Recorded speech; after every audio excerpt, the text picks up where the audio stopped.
Good morning, everyone, and welcome to our live coverage of the latest mission from Cape Canaveral Space Force Station. I'm Will Robinson Smith. I'll be providing our commentary for the duration of this coverage. We are broadcasting live, as we always do, from the Spaceflight Now Bureau here at NASA's Kennedy Space Center. This will be SpaceX's second bite at the apple, trying to launch the Starlink 6-60 mission. For those who were with us yesterday, you know that they pushed to the end of the window and then ultimately decided to scrub for reasons SpaceX did not clarify. They're back at it again this morning, targeting the beginning of the window today, coming up at 7:30 a.m. Eastern, 11:30 UTC for our friends joining from around the world. And we are joined by our friends for our live stream this morning. Spaceflight Now editor Stephen Young is running the technical operations of the broadcast.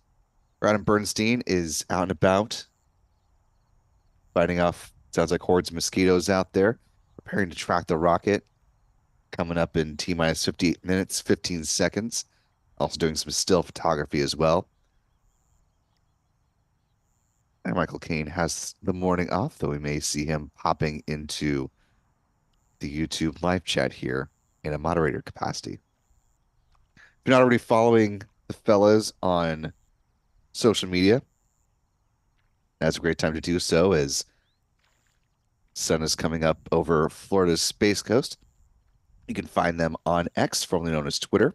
Anna Bernstein at ABurnNYC, Michael Caine at MD Caine Jr., and you can find Spaceflight Now simply at Spaceflight Now.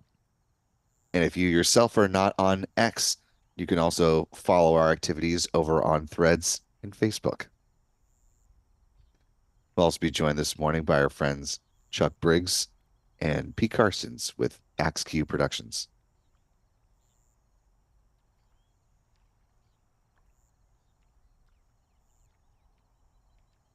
Instead of your screen, you're looking, of course, off in the distance at a Falcon 9 rocket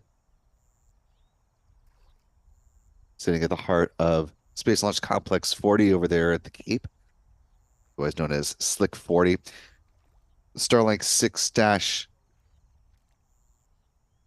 6-60 mission is set to lift off in T minus 56 minutes, 48 seconds.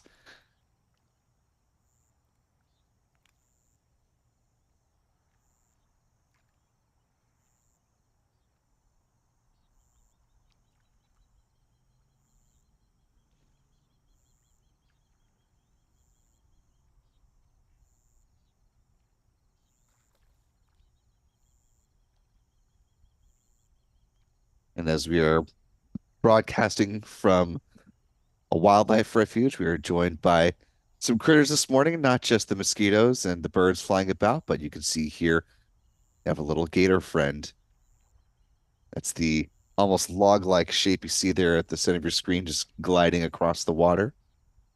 Maybe hoping for a little early morning snack as he or she gets their day started.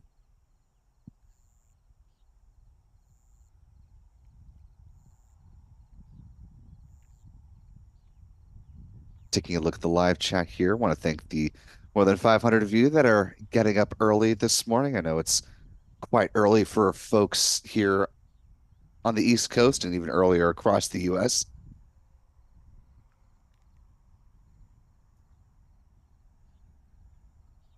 Certainly appreciate you being with us this morning. If you haven't already, be sure to hit the like button to allow some more folks to find their way into this live coverage as we get this Tuesday morning off to the races.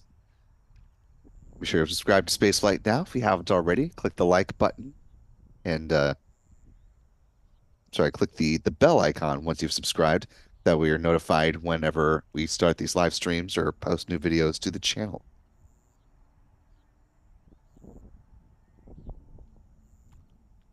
We're also powered by a wonderful channel member community here on YouTube. So thanks to folks like Egghead23, FG, Butterfly, Josh King, Cindy Marlene,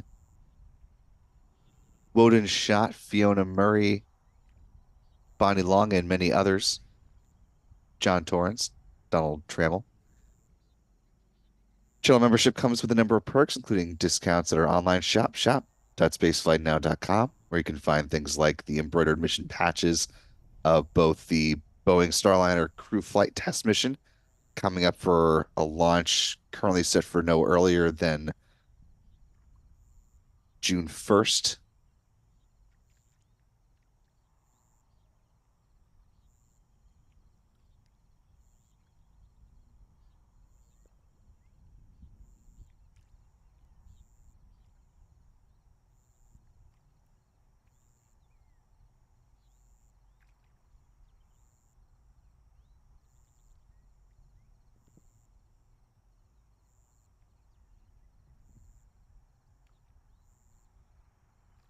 We're just coming up on sunrise here on Florida's Space Coast.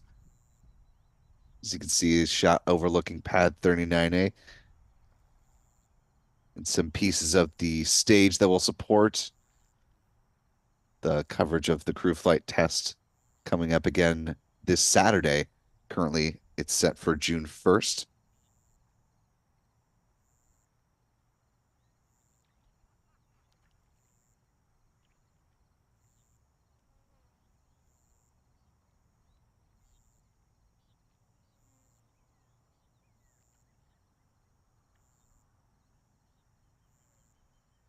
The astronauts for the mission, Bush Wilmore, Sonny Williams, set to fly back to the Space Coast and get some sunrise views like we're seeing right here once they're back from Houston.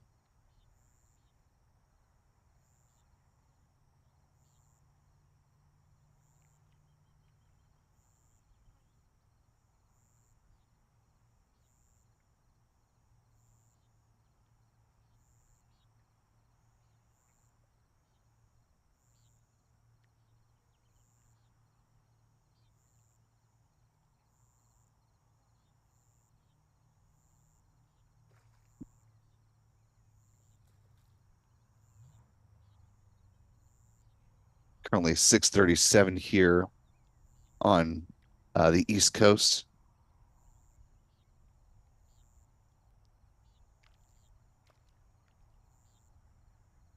Working to learn some more information, but we understand that the count is currently holding, which means essentially SpaceX is pivoting to a new T0 or looking at some type of potential hiccup. Launch was targeting a liftoff at 7:30 a.m. Eastern time, and we were just about 10 minutes away from the point at which the SpaceX launch director would have needed to take the poll on the start of prop load.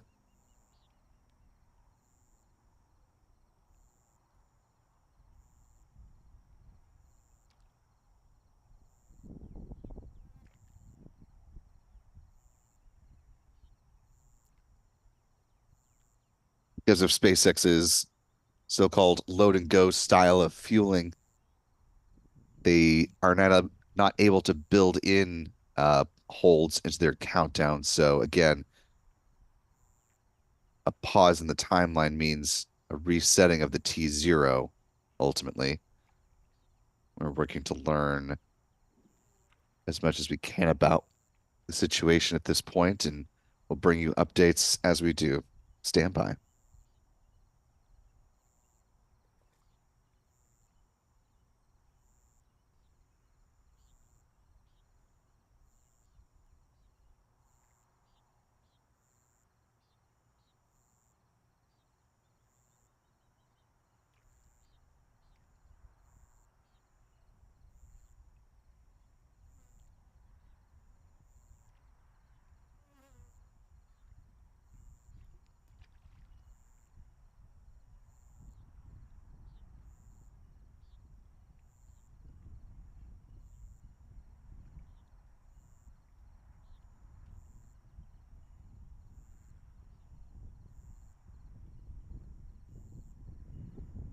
Just taking a look at the live chat. Some folks asking if the mission is scrubbed, and we are not ready to make that call as of yet. Um, Typically, we'll see a little bit of venting at the pad about 2 hours prior to liftoff as they're getting things and right orientation. That venting came about an hour or so later than we expect to see it. So we are, I mean, that would suggest potentially that things are about an hour behind, but it's a little hard to say with absolute certainty at this point. Again, the mission has not scrubbed today, but the countdown is put on hold, so there will be a new T0 if SpaceX is in a position to launch today. We will bring you updates as we learn them. Watching live coverage of the Starlink 6-60 mission, Spaceflight now. We'll be back with more as we have more.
Again, if you're just joining us, this is Will Robinson Smith with Spaceflight Now.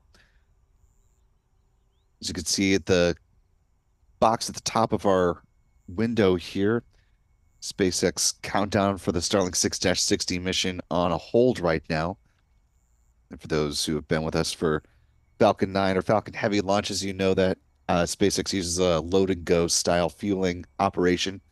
So a hold means that they have not started fueling. They are looking toward a new T0 potentially,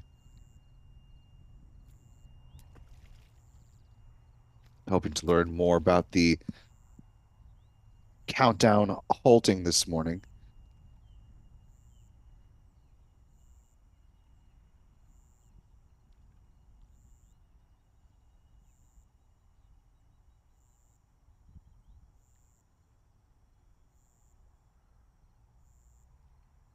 As of yet, SpaceX has not provided any further information on the reason for things being put on pause this morning. We're looking for a new T0 for this Falcon 9 launch today. We do know that the Brevard County Emergency Operations Center has activated, as they normally do, in support of any launch operation happening at the Cape.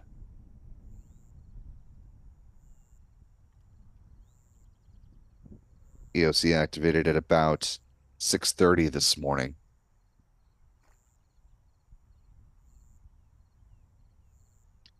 As we wait for more information from SpaceX, though, they are, of course, not the only launch provider happening out here. Got some activity over near Pad 36. This is Blue Origin's New Glenn Pathfinder vehicle that you're seeing there in a horizontal position. Of course, earlier in the year, we saw it out and about in a vertical orientation at the pad itself as they were going through some tests in anticipation of their first launch of that New Glenn rocket coming up later this year.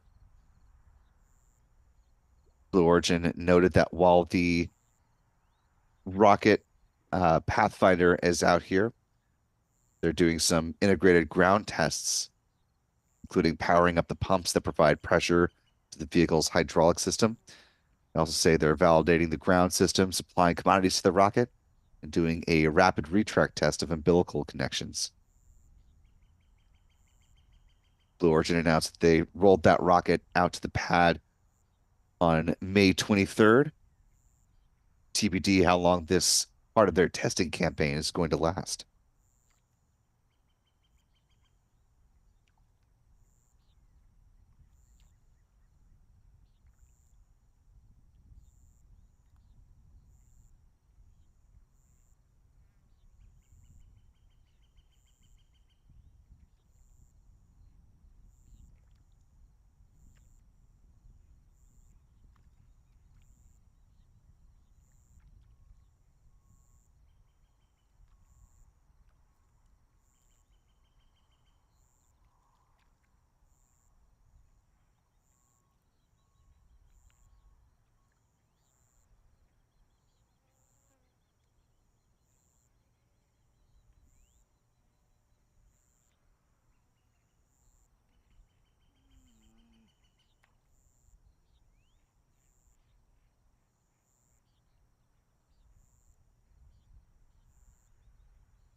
Checking in on the live chat here.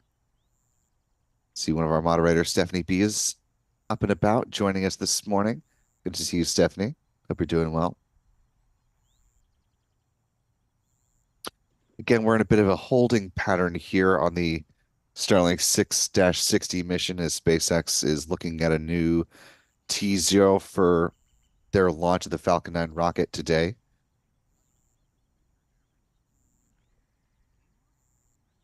No specific update to present at this time.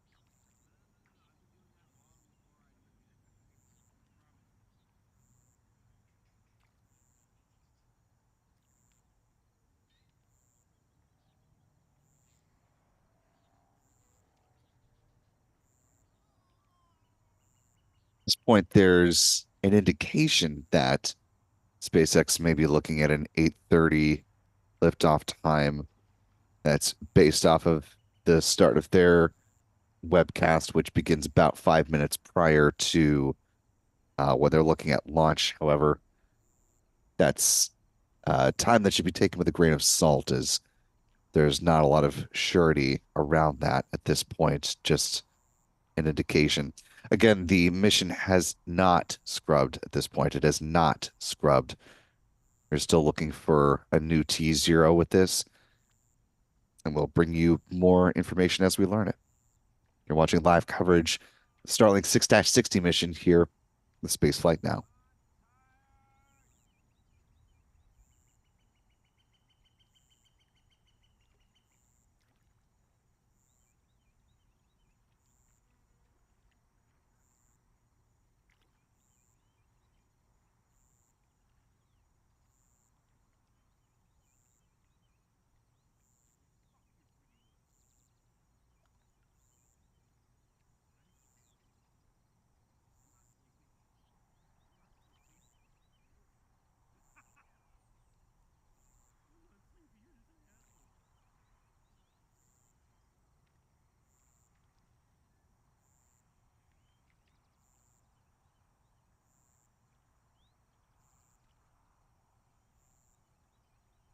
As we're waiting for further information from SpaceX, take a look at the live chat.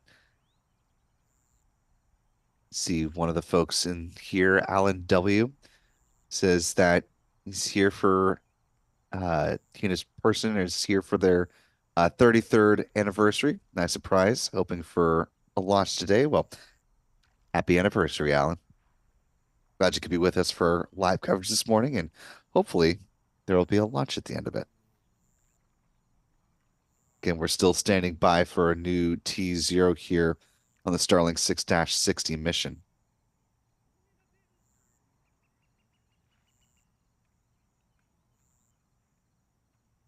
If you're just joining us, we are in a hold right now. This is not a planned hold. Again, SpaceX uses a load and go style of fueling, so they don't have the ability to hold their countdown once it has begun. So essentially, we have not yet begun the proper countdown towards the new T0. We will update you with that new information as we have it.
Again, if you're just joining us, we are in a hold right now as SpaceX assesses a new T0 liftoff time for the Falcon 9 rocket. As we came into coverage with you this morning, they were looking at lifting off at 7:30, the start of the window that lasts until 11:28 a.m. Eastern. However, as you see in the top right-hand corner of your screen, we are in a hold. SpaceX does not have an ability to hold their countdown, so indication that they're uh, looking for a new T0 opportunity this morning. But the mission at this point has not, again, just to dispel any potential rumors in live chat, we have not scrubbed this morning. If and when that does happen, of course, we will be sure to let you know that, and then we will wrap up the live stream shortly thereafter. We are in a hold right now for reasons not entirely clear. SpaceX was not in a position to launch this mission yesterday on Memorial Day as originally planned. The rocket was brought into a vertical position fairly late in the process for an expected launch time yesterday. And so they pivoted to today. And now we are as one of our channel members, Cindy Marlene, says, in a hurry up and wait kind of mode.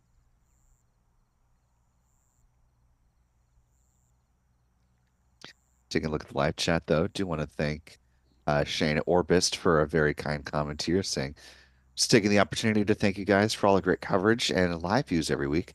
Australia appreciates it immensely. Joining us from Sydney. Well, thank you, Shane. That's very kind of you to say, and appreciate you checking in from Australia, like our moderator, Stephanie B.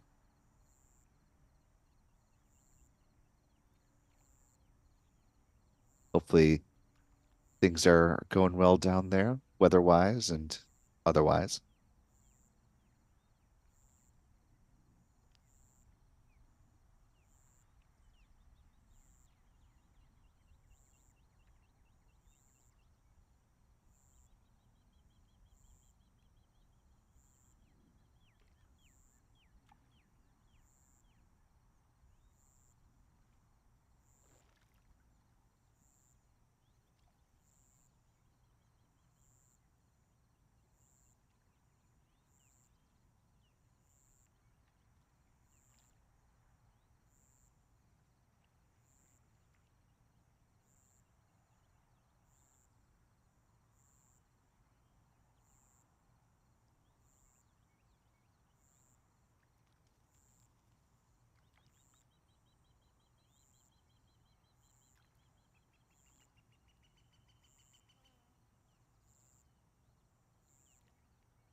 is now just a little after 7 o'clock here on the East Coast.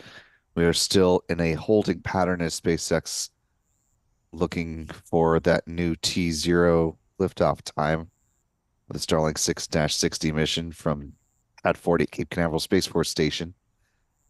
Unfortunately, no updates to bring you at this moment on that, but looking at the live chat, just want to address some questions that folks have here while we are in a holding pattern. Sofa King Crazy asks, can you confirm Starship is officially moving to Cape Canaveral? That was local news over here in Cocoa. EPA and FAA granted permission with community forums being held June 13th at KSC. So kind of, sort of, but not exactly. And what I mean by that is I'll say Starship is not moving here in the sense that it is leaving Boca Chica. It is being added to the capabilities of the Cape as we take a look at Pad 39A. Thank you, Stephen. We see the Starship Tower that is similar to the one down at Starbase in southern Texas. SpaceX is in the process, along with the FAA, of going through an environmental review for launch operations here at the pad. There will be two in-person meetings here in Florida that the FAA is hosting in order to do what they call public scoping, essentially providing some sandwich boards with information on the potential impacts for Starship launches from the KSC. In the meantime, the Air Force is also doing a similar environmental assessment over looking at primarily Pad 37 over at Cape Canaveral Space Force Station, the up to this year home of United Launch Alliance's Delta IV Heavy rocket. Now that the Delta IV has flown its last mission, SpaceX is looking at potentially taking over that pad space, or as a backup, looking to develop Space Launch Complex 50, which is a currently unused pad space. And so SpaceX is wanting to have two different Starship towers here in Florida, as well as two Starship towers there in southern Texas. We do have word from SpaceX actually now that they are, quote, assessing a new launch time for today's Starlink mission from Florida. They know that the rocket and the payload remain healthy. So again, that update just coming down in the last 10 seconds from SpaceX. Not a lot of information in there other than noting that both the Starlinks on board the Falcon 9 and the Falcon 9 itself are in good condition, according to them.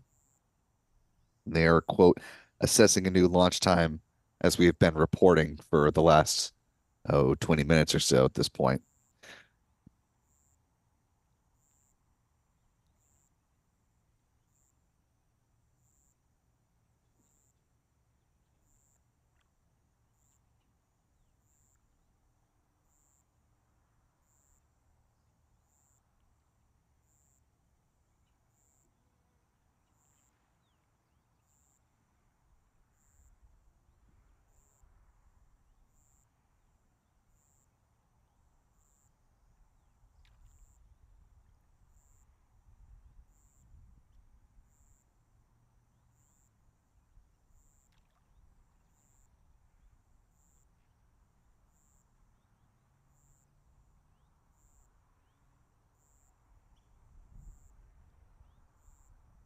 Turning to our Starship conversation here for a moment.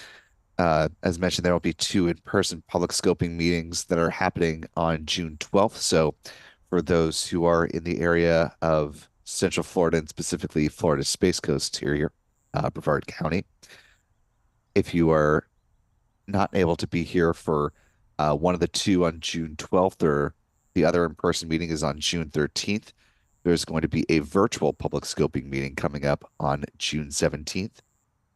There's more information on that on the FAA's website. Again, that public scoping is in connection to Starship flights off of Pad 39A, the one you see here in the big box on the left-hand side of your screen. SpaceX is looking to support up to 44 launches per year from this particular Starship tower once they're granted permission to do so. SpaceX also got the green light from NASA and its environmental assessment program to expand its facilities at the Robert Rhodes site, where the Hangar X building is, where they refurbish the Falcon 9 boosters and prepare them for future flights. They're going to be expanding that footprint up to 100 acres.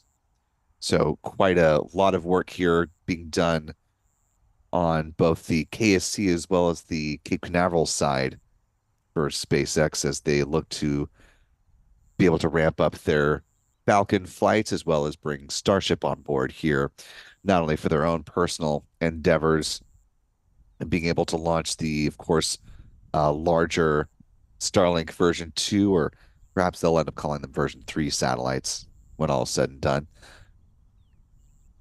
They want to start launching those as soon as possible with the Starship rocket, but having two launch towers is also going to be very key as they look to prove out the capability of Starship in support of the Human Landing System program, part of NASA's Artemis missions.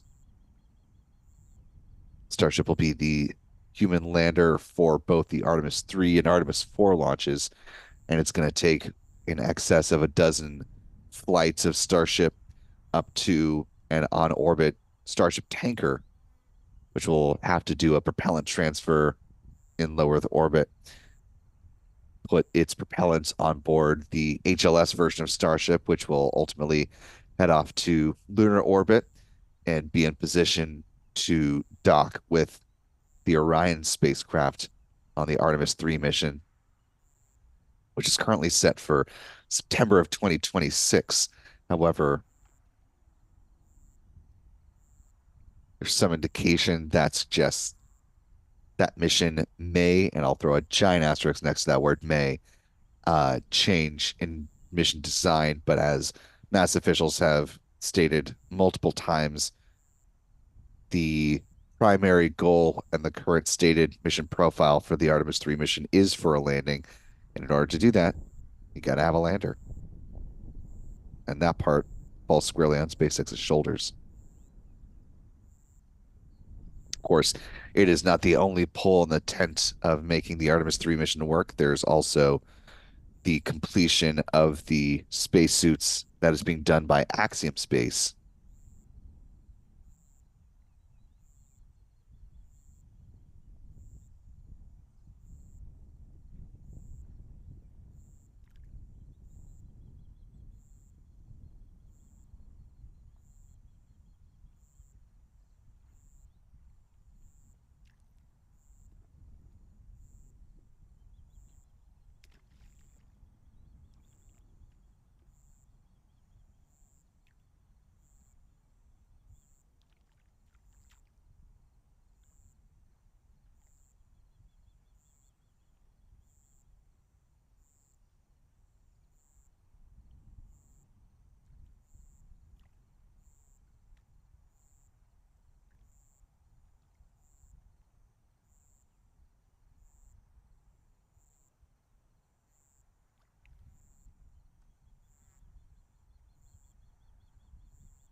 If you're just now joining us here with us as we're continuing in a holding pattern here for the Starlink 6-60 mission, SpaceX continues to, quote, assess a new launch time for today's Starlink mission from Florida.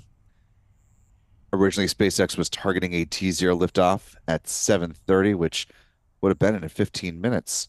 However, fueling has not begun, which means SpaceX is still looking for that new T0. Again, they are not scrubbing the mission at this point. They are not scrubbing the mission.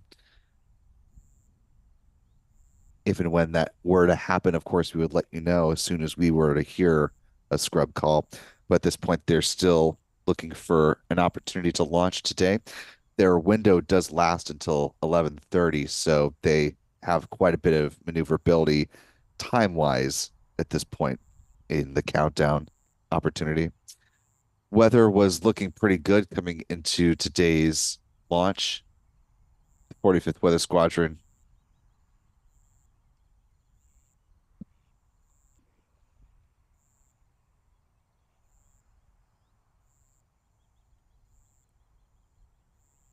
45th Weather Squadron forecast a probability of 90% favorability for liftoff in a 24-hour delay. However, taking a look at the radar, do have a bit of a storm system that's moving its way into central Florida, although as it was coming in, it looks like it's going to dissipate a little bit.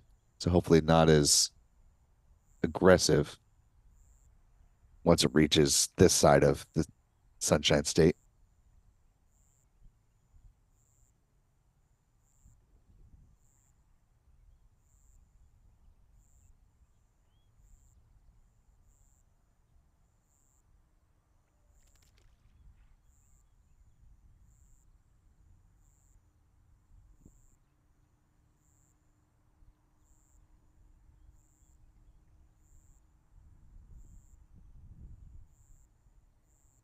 As you can tell by our wide shot here, it's a rather pretty morning here in Florida as we kick things off on a Tuesday, the day after Memorial Day here in the United States.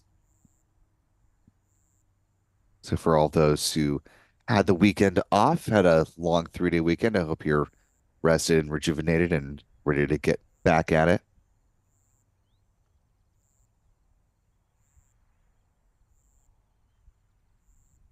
Just a note to uh, Mad Football edits in the comment section. This is not a NASA mission. This is SpaceX, SpaceX alone. SpaceX launching SpaceX's Starlink satellites. Just as a note, as you can tell in the live chat, please do not comment and repeatedly put messages in the chat over and over and over again. That will be considered spam and your comment will be deleted. So just a heads up. If you'd like to drop a comment or a question, feel free to do so. Engage with your friends there in the live chat. That is more than welcome. But please don't spam the live chat. Please and thank you. Of course, this is not SpaceX's only operation that they have today as far as a launch vehicle. Over in South Texas, we were talking about Starship and the operation down in Starbase. You're taking a look at a fully integrated Starship rocket, ship up top, Super Heavy booster down below. SpaceX is working toward a wet dress rehearsal for essentially a tanking test of the rocket in anticipation of launching this vehicle that you see here on your screen no earlier than June 5th, pending regulatory approval from the FAA.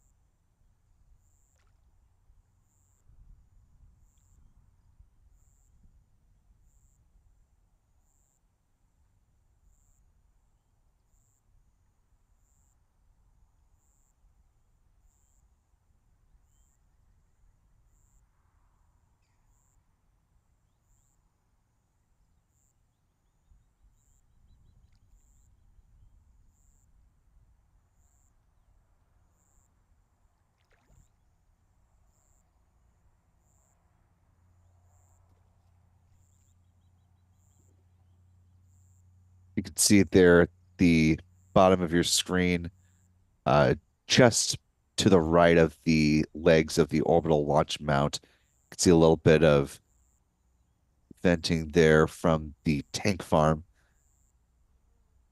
Things are just starting to get underway. They've not begun loading the cryogenic fuel on board the, I almost said Falcon 9, on board the Starship rocket, but they are getting in a position to do so. Again, this is a tanking test or a wet dress rehearsal for the Starship rocket, looking for a launch no earlier than June 5th, pending regulatory approval.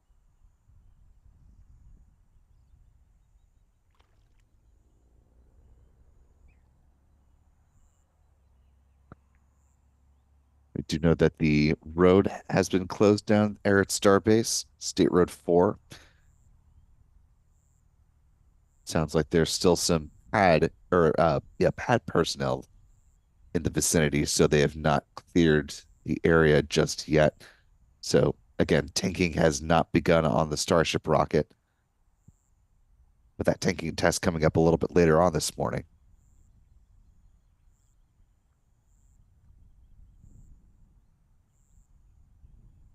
And yes, Heather, Starship is on the left, Falcon 9 is on the right.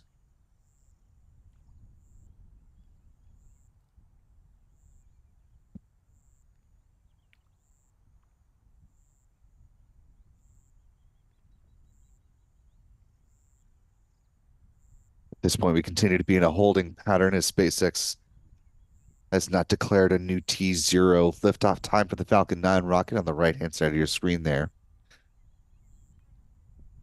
And they do have until 11:28 this morning for a launch. It's 15:28 UTC for our friends joining from around the world.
Those who are just joining us, this is Will Robinson Smith with Spaceflight Now. You're watching our live coverage as we continue to track a hopeful launch of the Starlink 6-60 mission here at Cape Canaveral Space Force Station.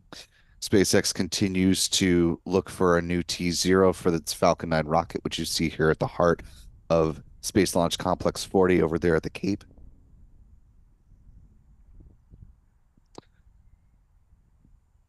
By all indications, we are looking at probably no earlier than at least 9:30, just based off of, and again, massive grains of salt here.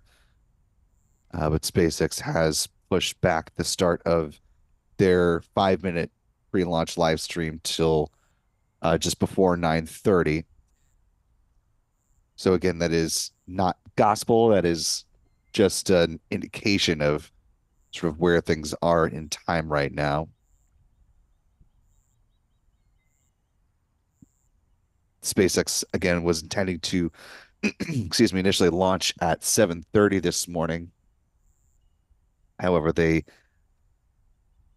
held the countdown, continue to hold the countdown, and because their type of rocket they use is called a load and go style of fueling, they don't have the ability to actually hold the countdown once fueling has begun, and so we are standing by for the current T0, which will indicate when the fueling process will actually begin on the Falcon 9 rocket, which will add another 23 Starlink P2 mini satellites up to the low Earth orbit constellation. SpaceX has not stated a reason for why they're hunting for that new T0, other than to state that both the Falcon 9 rocket itself and the Starlink satellites on board both remain healthy as they look for a new launch opportunity this morning. Again, their launch window lasts until 11:28, 15:28 UTC. So there is still time remaining this morning for them to pivot and get in a good position for launch. And as the old adage goes, they will not launch until they're ready. When they are ready, though, still very much TBD. You're watching our live coverage of the Starlink 6-60 mission. We'll stand by and bring you updates as we learn them.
Now about quarter to 8 here on the East Coast as we continue to remain in this hold, this unplanned hold as SpaceX looks for a new T0 to launch the Starlink 6-60 mission. Just taking a look at the live chat here. Want to thank a couple of folks for your support this morning. Want to welcome Rick Comstock joining us with channel membership at the Pad Leader level. Really appreciate that, Rick. Welcome aboard. We're glad to have you with us. As a reminder, channel membership comes with a number of perks, including discounts at our online shop, shop.spaceflightnow.com, access to member-only videos here on YouTube, and of course, the ability to watch all of our Cape-based launch liftoffs in 4K. Speaking of channel members, want to thank channel member Josh King for a $5 super chat. Really appreciate that. And as a reminder, if you have a comment or question you'd like to post to us once we really get things going and like to help support what we do here at Spaceflight Now as well, you can use the YouTube super chat feature. That'd be very much appreciated. Josh asks, what has been my favorite launch so far in 2024? Oh gosh. There have been some good ones this year. If you're just talking about visually, probably I'd say probably the Delta IV Heavy as far as just a visual spectacle. That was the first time I'd seen a Delta IV Heavy launch in person. So that was pretty special. And considering that was the last flight of that rocket, great to see it sent off. Of course, the Starship launches are always quite a sight to behold.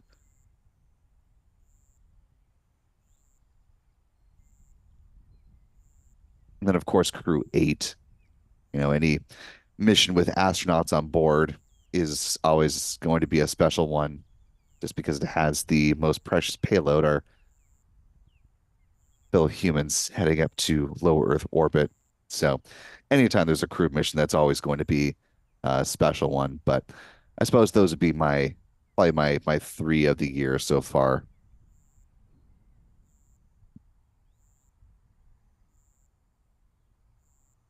What about you in the live chat to Josh or those who are watching right now? What has been your favorite launch of the year so far? Let us know.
As we continue to hold for a new SpaceX T0 liftoff time, we continue to enjoy the fact that we are broadcasting from a wildlife refuge, taking a look at the breaks in the water. Not always the clearest to see, but we are tracking believe it's the term is a pod of dolphins. Correct me in the live chat if I'm wrong on that. Always different classifications for different groups of animals and mammals. And I believe a group of dolphins is called a pod, but you can see their dorsal fin popping up every now and again, like you see right there on your screen.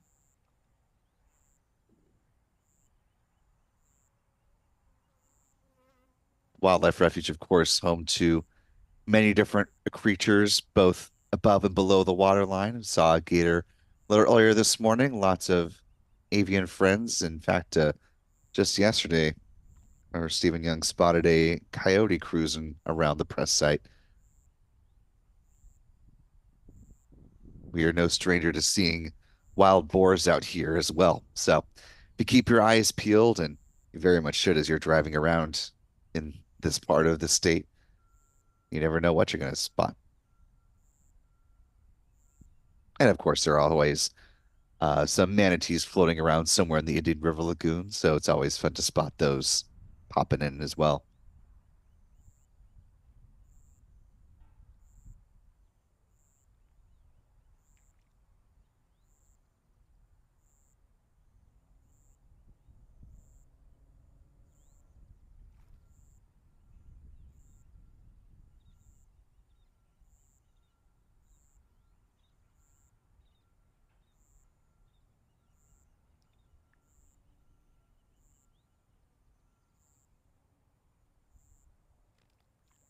All right. Crazy Sofa King confirming what I thought. It is a pod of dolphins. Thank you, Sofa King.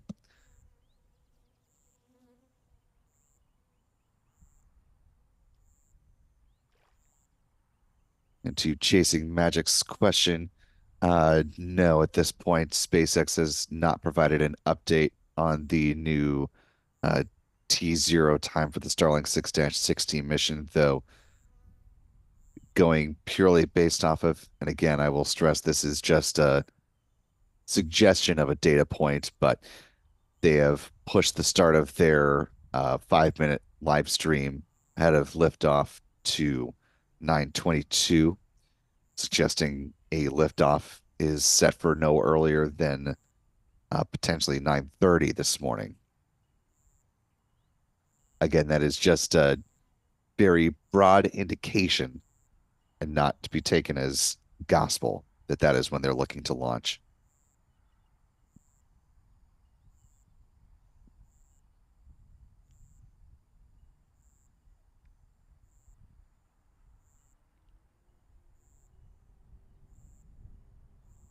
SpaceX launch window today does last until 11:28 a.m. Eastern, 15:28 UTC for our friends joining around the world. So they still do have time to sort this out, whatever the it specifically is.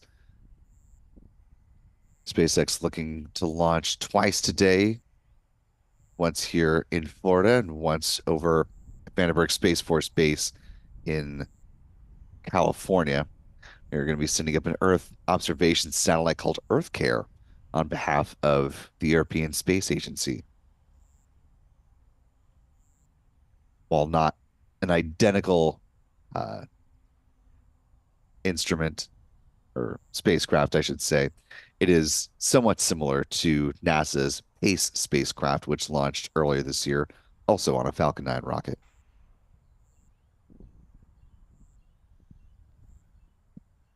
You could read more about the PACE mission at your leisure. We have an article up right now on our website, spaceflightnow.com, as we are awaiting this launch this morning, the Starlink 6-60 mission, and enjoying the view of some dolphins cruising around in the Indian River Lagoon.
As we continue to remain in a holding pattern now, as SpaceX looks for that new T0 for the Falcon 9 rocket and the Starlink 6-60 mission.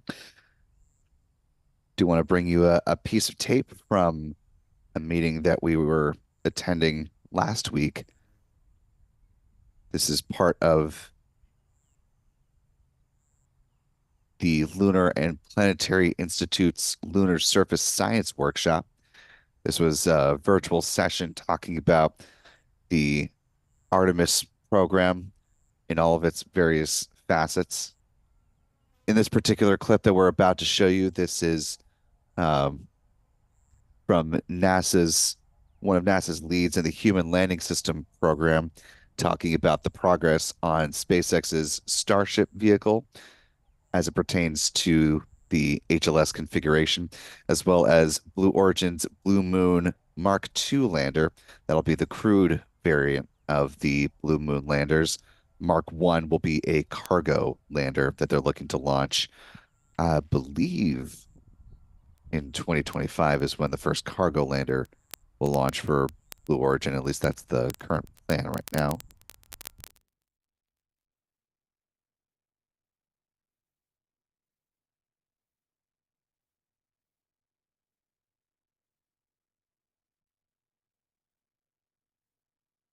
So again, as we were holding for the Starlink mission this morning, let's go ahead and bring you that update. Again, this is from the surface or the Lunar Surface Science Workshop.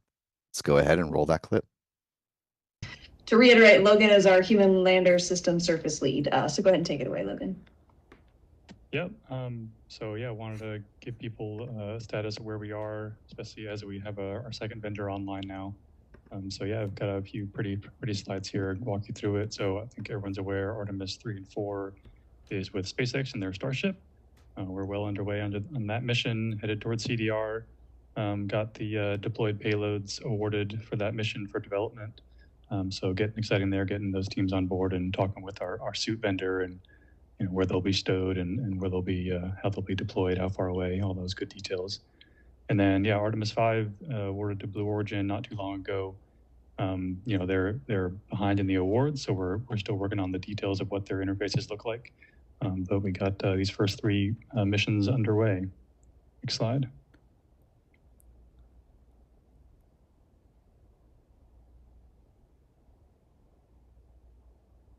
Yeah, so to give you the big picture here, Artemis is a complicated program. We've got a lot going on from the launch vehicle and Orion, surface ops with the suits.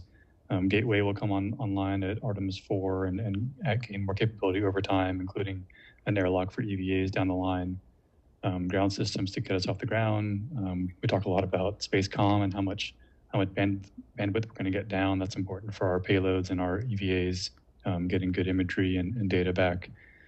Surface mobility, we just awarded LTV 3 different contracts. They'll be under this study phase for about a year, and then we'll down select for the actual mission. They'll be there not for Artemis 3, but for the later missions, and they'll enable uncrewed science in between missions, and then we'll be able to expand our range and capability when crew are there.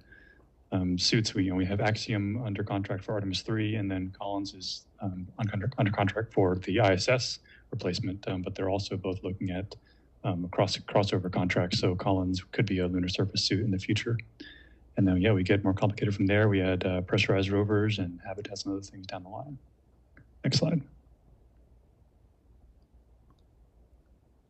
So hopefully we all watched the Artemis 1 launch. That was exciting. Artemis 2 here is coming up. We know the crew and name for that, so that's really great, especially because one of them is from my alma mater of NC State. Good to see her go to the moon.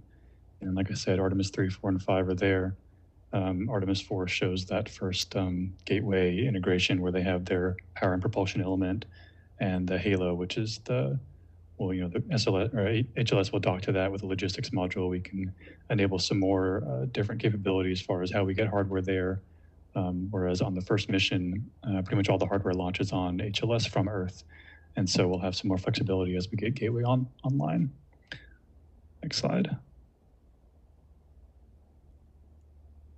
And so just looking at the HLS portion, I wanted to highlight that we have uncrewed demos that are required under our contract. So first time we land on the moon with these vehicles, which are a little bit bigger than Apollo, won't be the first time those vehicles land. So Artemis 3, before that, we'll have SpaceX Starship land uncrewed. It should be a pretty similar looking vehicle. It won't have the same crew cabin and the same suits and things on board, of course, but proving that really risky part of the mission of being able to land is really important. And same with Artemis 5. So we'll have the Blue Origin, Blue Moon lander land uncrewed ahead of that mission. Next slide. So just a little bit more about Starship. I think we're pretty well aware now. We have done 3 flight tests. I say we, they have done 3 flight tests, which are always exciting to watch, getting progressively more complicated, more interesting. And the 4th one's coming up here pretty soon. We had a little bit of capability, well, maybe a little bit more than little, between Artemis 3 and 4. The idea between Artemis 3 was always, very first time going back to the moon, let's kind of get it done as simply as we can. And Artemis 4, we add a little bit more science capability, gateway involvement, some other things. I mentioned the uncrewed demo and everything. So move on to the next slide. If you're unfamiliar with the ConOps, we're doing a little bit different than Apollo. And we're doing it because we're adding so much more capability. This is a much bigger vehicle, way more capable than Apollo. It's going to the South Pole, which is a trickier part and a little bit harder to get to than Apollo, and has a lot of advantages, especially when it comes to how much calm and sunlight you get at various points along the South Pole, and access to some interesting science in these permanently shattered craters. But you need to do some tanking ConOps. So we're doing cryogenic fuel transfer in Earth orbit before we commit the crew. Okay, so we launch a tanker, we fill that up with a number of we launch a depot. We fill it up with a number of tankers, and they go up and down. SpaceX is going to be able to turn those around and build a whole bunch of them really fast, if you've been watching what's going on at Starbase. And then once that propellant is filled, then we launch the lander, again with no people on board, fill that up with propellant. That travels to the moon and does a checkout there, make sure it's good to go, and only then do we commit crew for launch on SLS Orion. And then Orion gets there, docks with Starship. We transfer 2 crew to Starship. Suits and everything are already on board. We do checkouts of the suits and things now that crew are there, and they go land on the moon. They go do their great service mission, which is of course near and dear to my heart. And then we come back up, get back in Orion, bring our samples back, and then go home.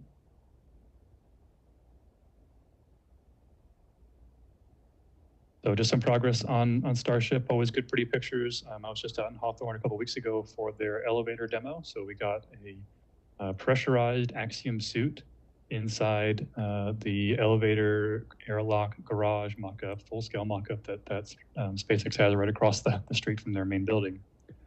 First time where we got those 2 systems together like that. We've done a bunch of checkouts with, they call them Hollywood suits, where they kind of mimic the functionality of a suit and the limited mobility you get, right? You can't see all around you. You can't move your arms everywhere.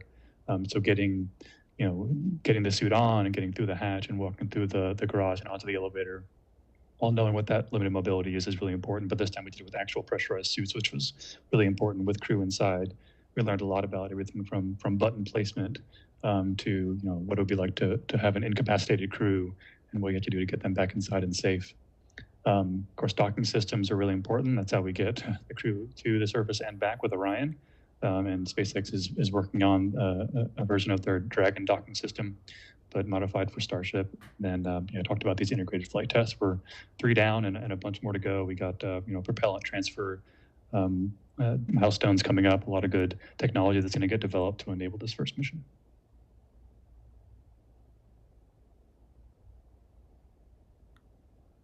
And yeah, Blue Moon as the newer player looks a little bit different, right? So it's not quite as tall, and the crew cabin is down on the ground there as opposed to way up top. We don't have to have a big long elevator ride to the surface. It's a good bit different from their design in the base period. So the 2020 period where we had all 3 vendors working in parallel. They took a lot of lessons learned from that and then applied it, and this is their vehicle. So yeah, they're on track for Artemis 5. Using a bunch of partners. They got Draper, Boeing, Astrobotic, Honeybee, all the big partnership, meeting our sustained requirement set, which is, like I said, it's a little more than the Artemis 3 more baseline requirements, and they'll be there for Artemis 5. Yeah. Next slide. Their ConOps is similar but different, right? They have refuelers and transporters that they're going to launch to Earth orbit, and once that's refueled, they'll launch the crewed lander. It'll dock and go to the Earth Moon orbit, Moon NRHL. It'll dock with Gateway this time, as opposed to just docking with Orion. Once it checks out, while docked to Gateway, we'll commit the crew again. Orion docks up with Gateway. We do any logistics transfers and things while all co-manifested or co-docked. And it goes to the surface, does the mission, and comes back up and comes home. Then they'll be able to reuse their refueler and transporter elements for later missions.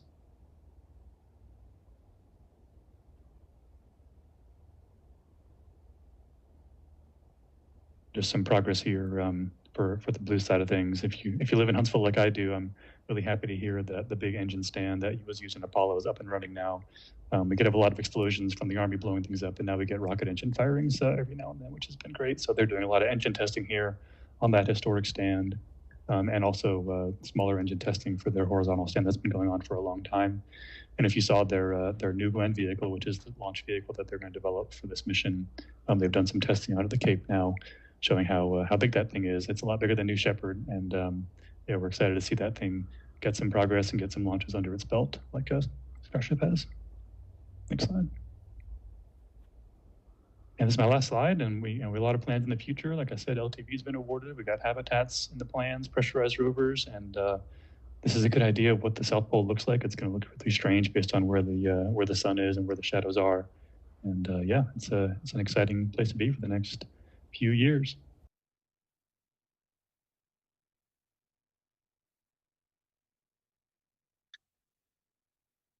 And again, that was just a brief update on the Human Landing System program from NASA as part of the overall Artemis program.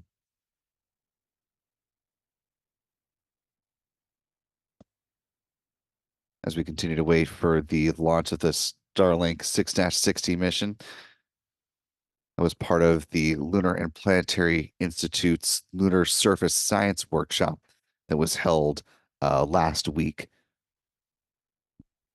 So for those tracking the progress of Starship and the Blue Moon lunar lander, thought that'd be a nice update for all of you. And I thank you for your patience as we are all awaiting a new T0 time for this Falcon 9 rocket today. At this point, we are still, unsurprisingly, waiting for that new T0 from SpaceX as we're just now at about 8:10 this morning on the East Coast. Again, SpaceX does have until 11:28 a.m. Eastern, the launch of the Starlink 6-60 mission with a Falcon 9 rocket. If not stated a reason as of yet as to why we're in this holding pattern. Last we heard from SpaceX, though, was that the rocket and the payload were both healthy as they were assessing a new T0 time. Of course, we'll continue to bring you updates as we have them, when we have them. For now, you're watching live views of Pad 40 at Cape Canaveral Space Force Station as we await the launch of this Falcon 9 rocket.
Getting close to 8:30 here on the East Coast as SpaceX continues to hunt for that elusive T0 on the Starlink 6-60 mission.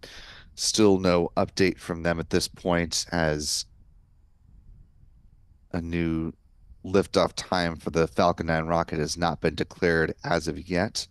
Again, we are still on standby waiting for SpaceX to announce the new launch time or the new planned launch time for this batch of 23 Starlink satellites.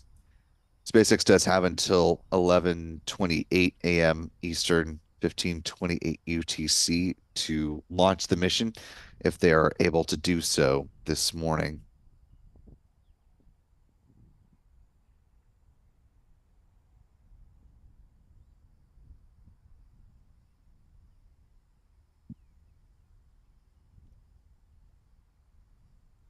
Weather coming into today's launch opportunity was looking pretty good, about 90% odds of favorable weather according to the 45th Weather Squadron.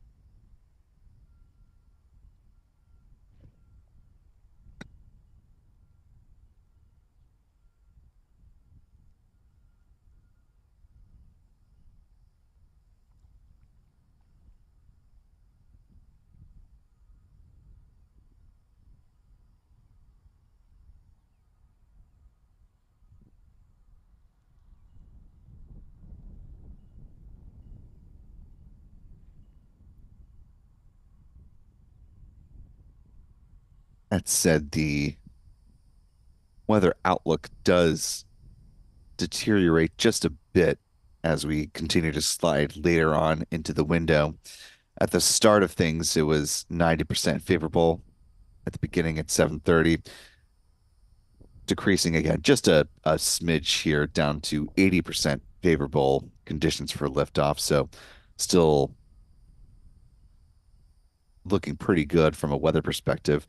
Again, just the cumulus cloud rule is the only thing being tracked for a potential watch item today. And you can see some of the clouds hanging around the area in this wide shot here.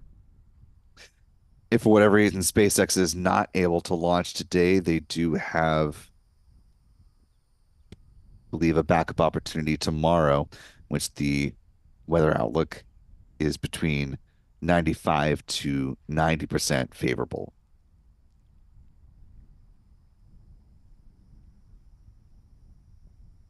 But again, SpaceX has not yet given up on a launch this morning. So we continue to stand by. And again, we will bring you updates as we learn them.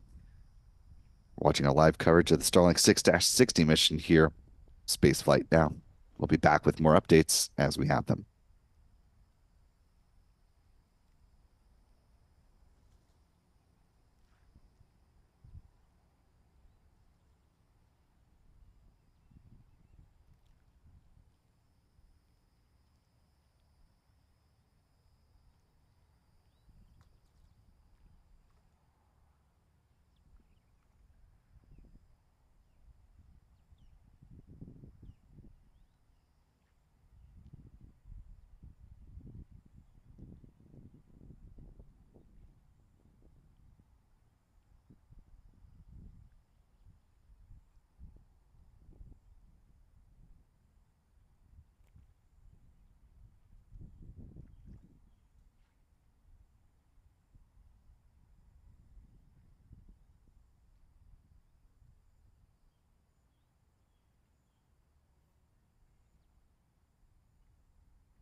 And it appears that we, excuse me, now finally do have a new T0 time to report. We are adjusting our countdown clock to pull away from the hold, but it looks like SpaceX is going to be targeting 10:24 a.m. Eastern, the launch of the Starlink 6-60 mission. So after quite a bit of waiting, appreciate your patience, but now appears that we finally have our heading. So we are now T minus 1 hour, 47 minutes, 55 seconds and counting from the launch of the planned launch of the Starlink 6-60 mission.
If you're just joining us now, we do have a new T0 time for the Starlink 6-60 mission. Fortunately, SpaceX is looking to launch its Falcon 9 rocket from Pad 40 coming up at 10:24 a.m. Eastern, 14:24 UTC for our friends joining from around the world. So coming up in T minus 1 hour, 35 minutes, 54 seconds, and counting.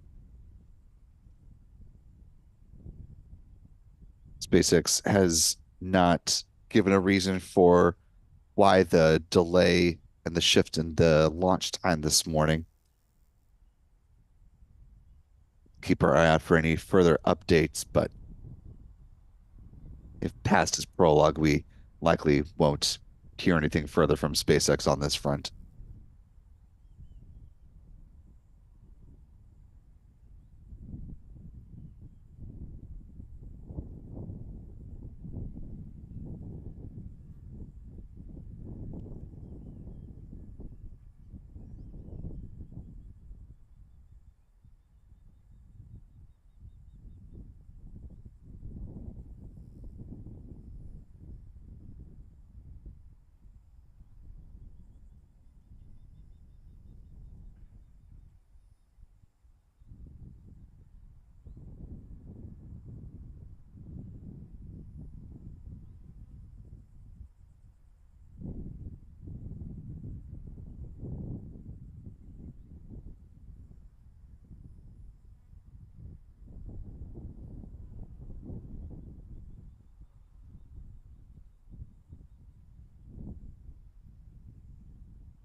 Currently T minus 1 hour, 27 minutes, 18 seconds and counting for the Starlink 6-60 mission.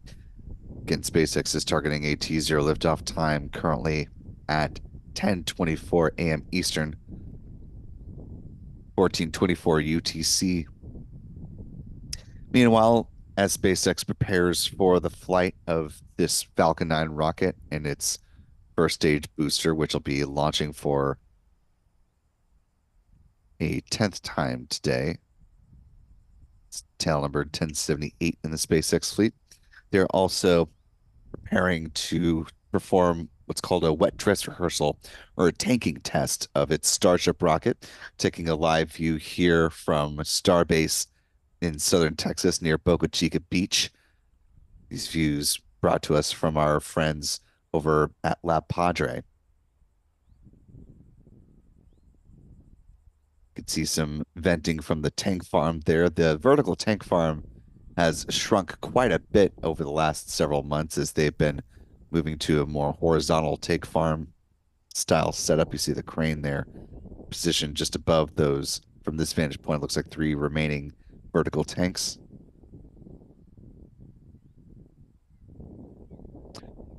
Also seen some movement from the Port of Brownsville as they've been moving some of the Starship tower segments for the second Starship tower that will be erected out there in southern Texas. As I mentioned a little bit earlier in our broadcast, SpaceX is looking to have 2 towers both at Starbase as well as 2 towers here in Florida, one which will be positioned at Launch Complex 39A, the other either at Space Launch Complex 37, the former home of the Delta IV Heavy rocket, or at Space Launch Complex 50, an undeveloped launch pad. Currently, the U.S. Air Force is undergoing an environmental assessment and review for both the preferred option of 37 or the backup option of pad 50. At the same time, the FAA is conducting an environmental assessment of launch operations over at pad 39A for up to 44 launches of Starship annually as they get going with that pad adjacent to its Falcon pad.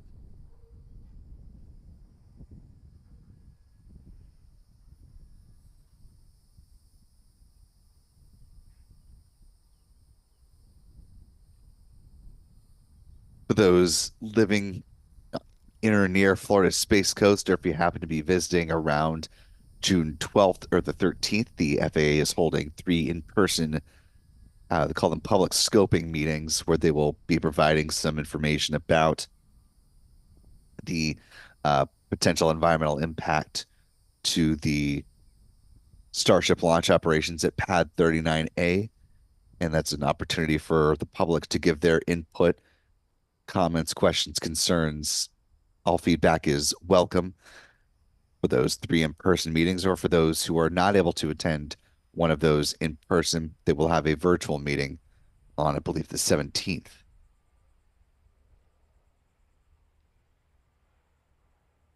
So plenty of opportunities for you to have your voice be heard on Starship launches at Pad 39A.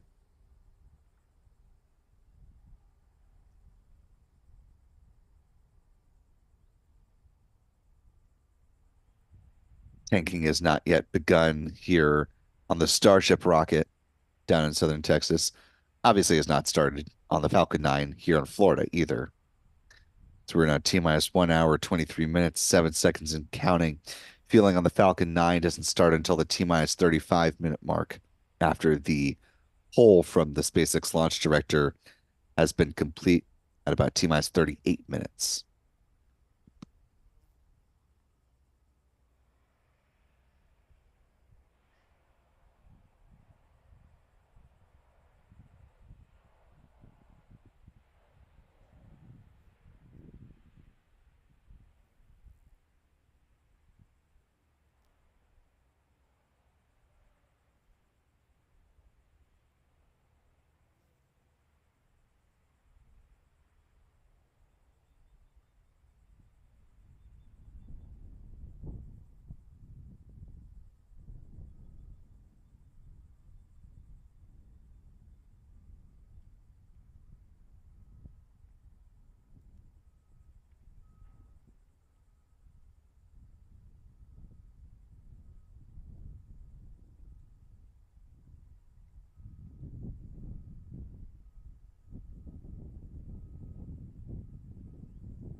Currently T minus 1 hour, 15 minutes, 34 seconds and counting on the Starlink 6-60 mission.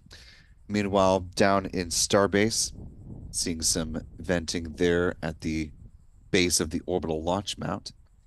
SpaceX is preparing for a wet dress rehearsal or tanking test of its Starship rocket coming up later this morning.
Seeing some venting a little bit higher up on the orbital launch mount, the Starship Tower, what SpaceX calls Mechazilla. SpaceX has adjusted the fueling process on its Starship rocket. It continues to make tweaks as the program develops, and things, of course, will change over time.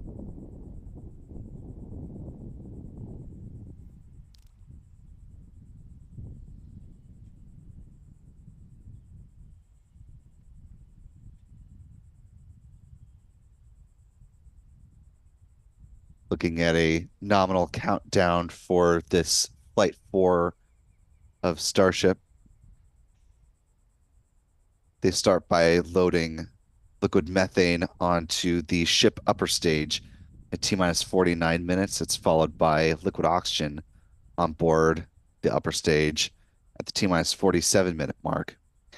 Then they begin loading methane on the booster at T minus 40 minutes, followed by super heavy booster LOX load at the T minus 37-minute mark.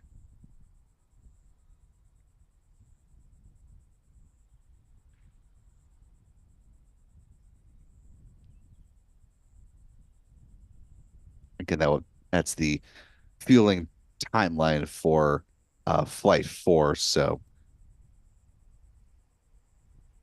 don't have a T0 necessarily for the WDR today, but we're watching as they're thermally conditioning the feed lines before they go ahead and start fueling down in Starbase.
Currently T minus 1 hour, 6 minutes, 54 seconds and counting to the launch of the Starlink 6-60 mission. As you can see, a lot more venting happening down at Starbase as things are really starting to get into swing here on the wet dress rehearsal.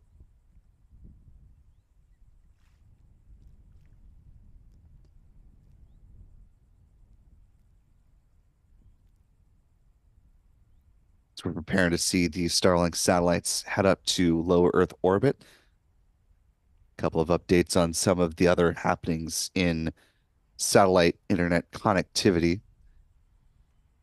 Yesterday, Luxembourg-based company SES noted a new partnership with Resorts World Cruises to use their medium Earth orbit, low Earth orbit internet service to power high-speed connectivity for the world Resorts World Cruises cruise lines.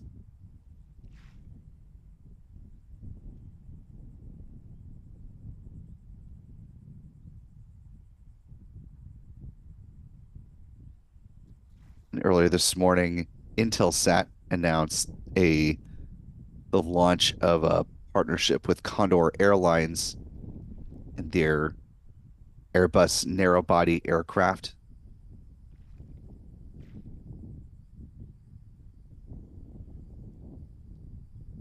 They'll have receivers that are built into the body of the Condor Airlines Airbus aircraft as they come out of the factory.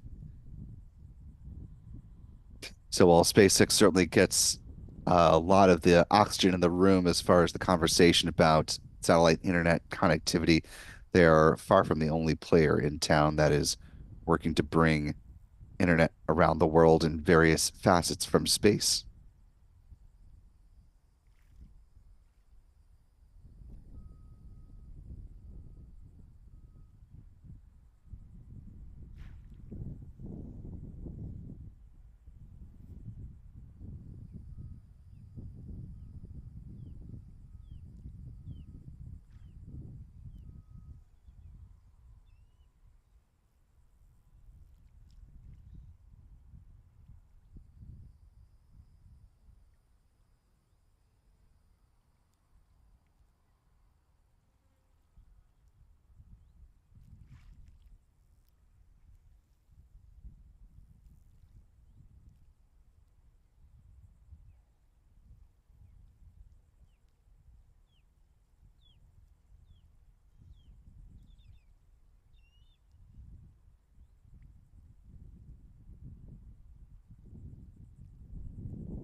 We will be periodically checking back in on fueling activities down at Starbase. But fortunately, we are now just about an hour within the current T0 launch time of the Starlink 6-60 mission. So we'll go ahead and do a bit of a soft reset for folks that are joining us live now as we're closing in finally on a new T0 for this mission. So if you just happen to be tuning in with us, this is our live coverage of the Starlink 6-60 mission from Pad 40 over at Cape Canaveral Space Force Station. Very glad to have you with us this morning. It's been a bit of a wait and see game as things have been sliding to the right, but we now have a T0 that SpaceX is working towards. It's 10:24 a.m. Eastern Time, 14:24 UTC for our friends joining us from around the world. I'm Will Robinson Smith, reporter here at Spaceflight Now. So good to have you with us this morning as we're looking for the next Falcon 9 launch of the year. This will be SpaceX's 55th Falcon flight of 2024 and the 39th dedicated launch, sending up a batch of Starlink satellites in this calendar year as well. We're now T-minus 58 minutes, 52 seconds and counting. Got the team back with us as they have been throughout the morning. Our Stephen Young providing technical support for the mission on our end. Our launch photographer, Adam Bernstein, has been carefully monitoring our power levels of our cameras, making sure everything is ship shape outside for a launch opportunity coming up. Our Michael Kane has the morning off, but if you'd like to follow them, again, here are their handles on X. You can find Adam at Aburn NYC, Michael Kane at MD Kane Jr., and Spaceflight Now, simply Spaceflight Now. If you're not on X, you can also follow us on Threads as well as Facebook. As we mentioned a little bit earlier on in the broadcast, the 45th Weather Squadron forecast a launch weather outlook between 10 and 20% for the launch window as far as the probability of violating weather constraints. Put another way, at the start of the window, we had 90% favorable conditions. Now, near the back end of the window, it's about 80%. Still very good weather opportunity for a launch today. So, more than likely, weather is not the thing that's going to keep this mission from launching. Let's take a look at the overview here. Just a little bit of cloud cover around Central Florida, breaking up the end of that window.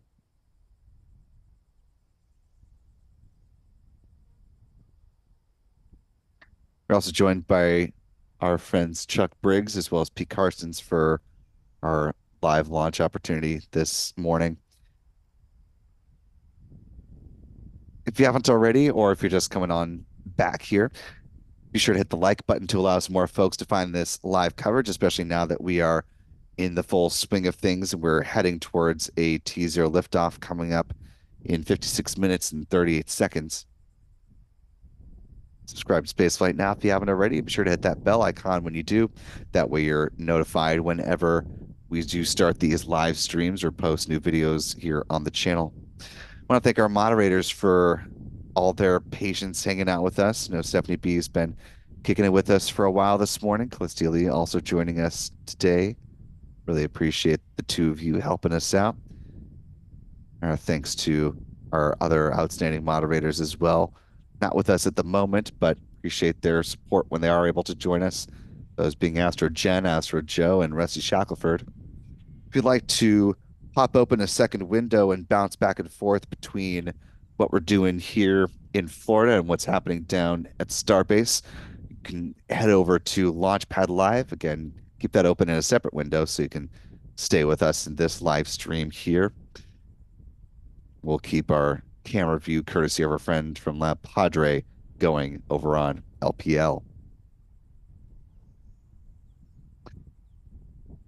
as mentioned at the top of the show, but it's been a while, so it certainly bears repeating as it continues to be very much true. We are powered by a wonderful channel member community here on YouTube. So thanks to folks like Expedition Greg, CST 7189, Cindy Marlene, Gutsky, Zephyr Wolf, KH, John Torrance, and many others. Channel membership comes with a number of perks. Of course, Jamie Setchell, aka JJ, Nelson Reyes, joining with us as well this morning. Channel membership comes with a number of perks, including discounts at our online shop, shop.spaceflightnow.com, where you can find things like embroidered mission patches for the upcoming crew flight test mission on Boeing Starliner spacecraft, as well as the forthcoming Crew 9 mission aboard SpaceX's Dragon spacecraft. Channel membership also lets you see 4K views of the liftoff of all of our Falcon flights here at the Cape, or any rocket that launches, honestly, from Florida, as well as member-only videos here on YouTube.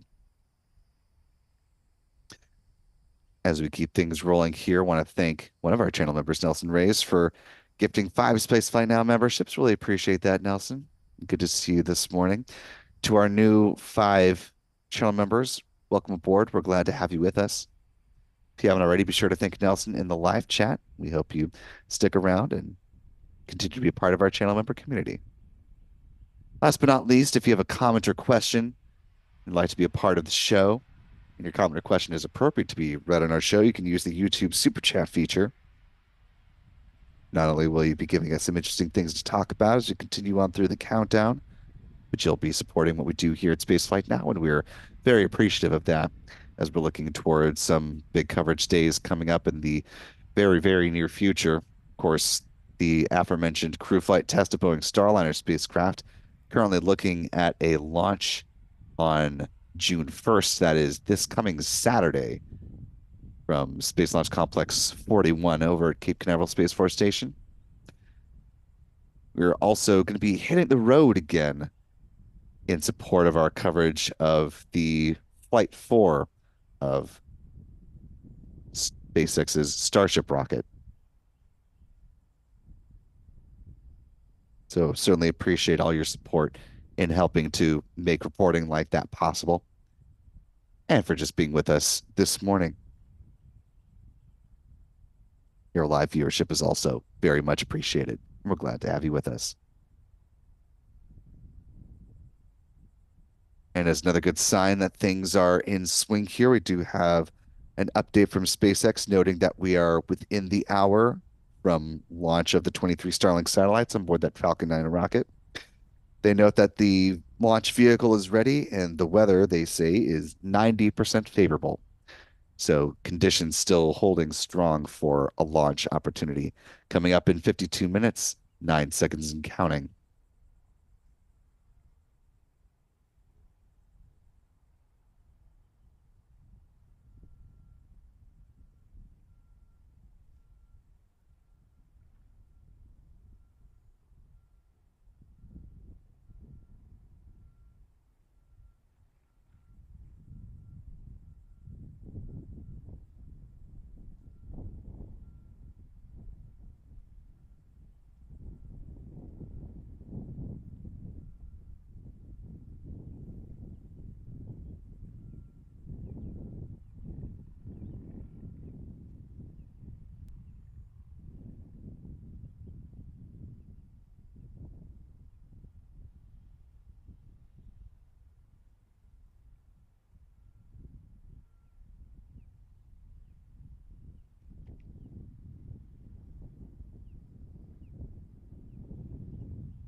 Currently T minus 50 minutes, 35 seconds and counting. Let's go ahead and talk about the countdown timeline now that we are within the hour, and it's a little bit more relevant now. Let you know about the milestones that we're tracking as SpaceX gets closer to launching this Falcon 9 rocket. Coming up at the T-minus 38-minute mark is when things really get going, when the SpaceX launch director will take the pole in the start of propellant mode.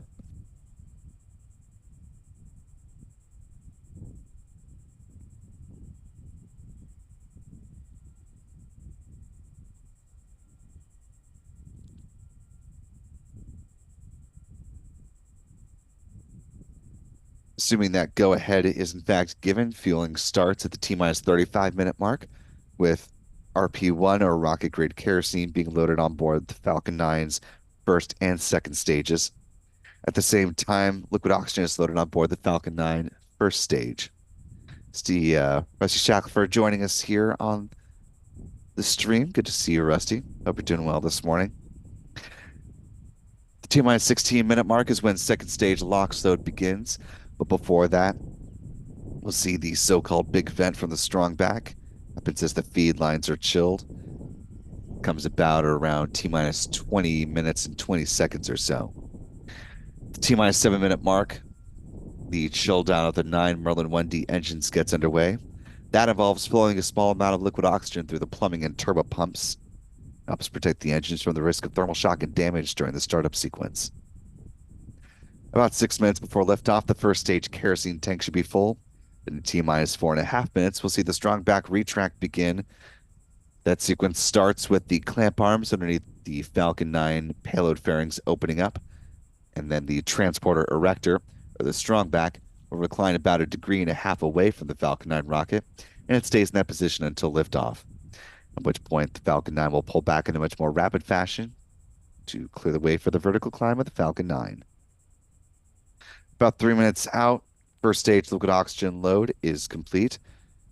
At the T-minus 2-minute mark or thereabouts, LOX load on the second stage wraps up, at which point the Falcon 9 is fully loaded with 1 million pounds of propellant.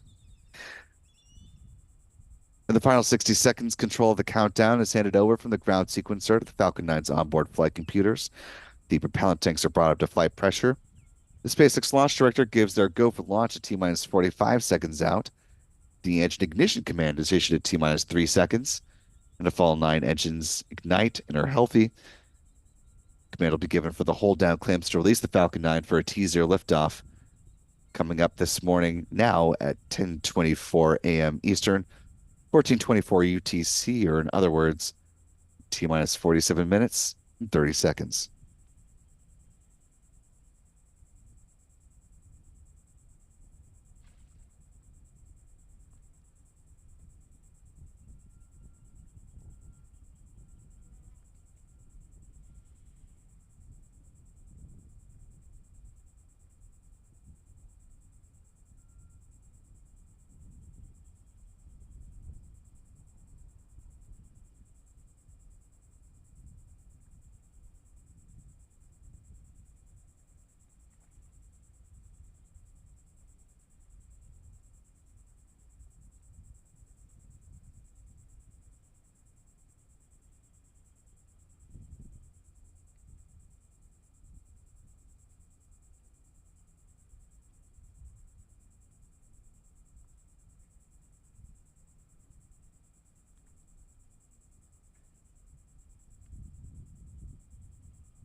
We're now T minus 42 minutes, 13 seconds and counting.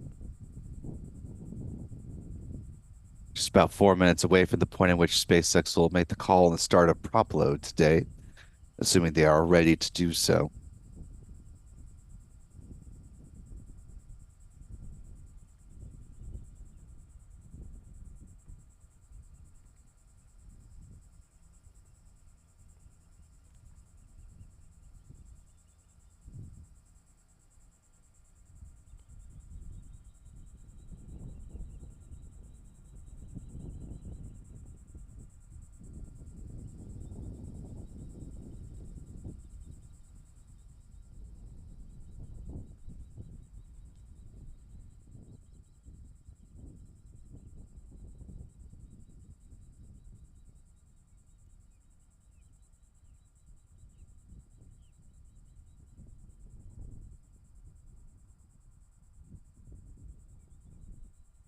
As we await the start of fueling on this Falcon 9 rocket.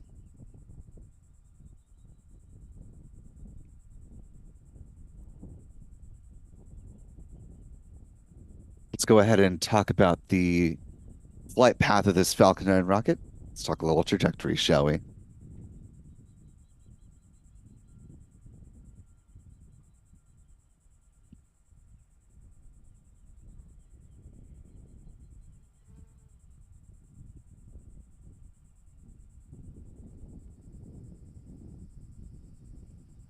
As is the case with all of the missions heading to the sixth shell of the Starlink constellation, this Falcon 9 is going to be flying in a southeasterly trajectory.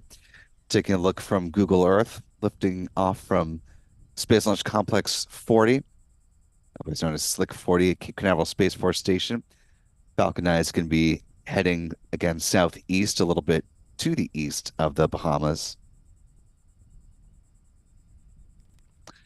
Following stage separation, the Falcon 9 first stage booster supporting this mission, tail number B1078 in the SpaceX fleet, will be landing on one of SpaceX's 3 drone ships.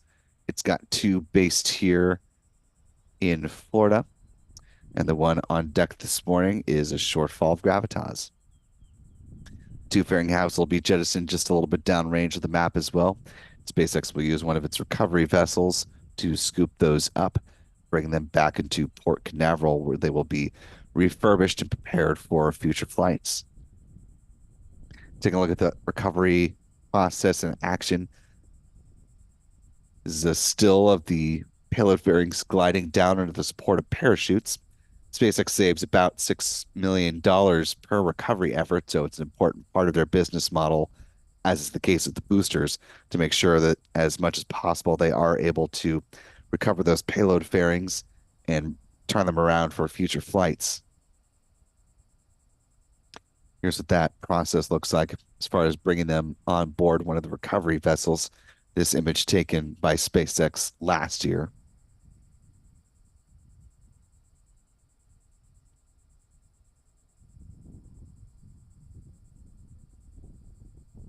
SpaceX is in the process of certifying both its boosters and its payload fairings for up to 40 flights apiece.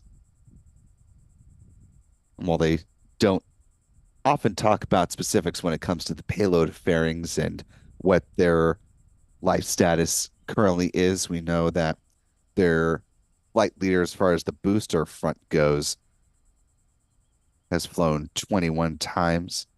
That distinction belonging to B1062 in the SpaceX fleet. B1061 has 20 flights under its belt. Then the next oldest booster would be B1063, which has 18. Or excuse me, that'd be B1067, which is 19, followed by B1063 with 18.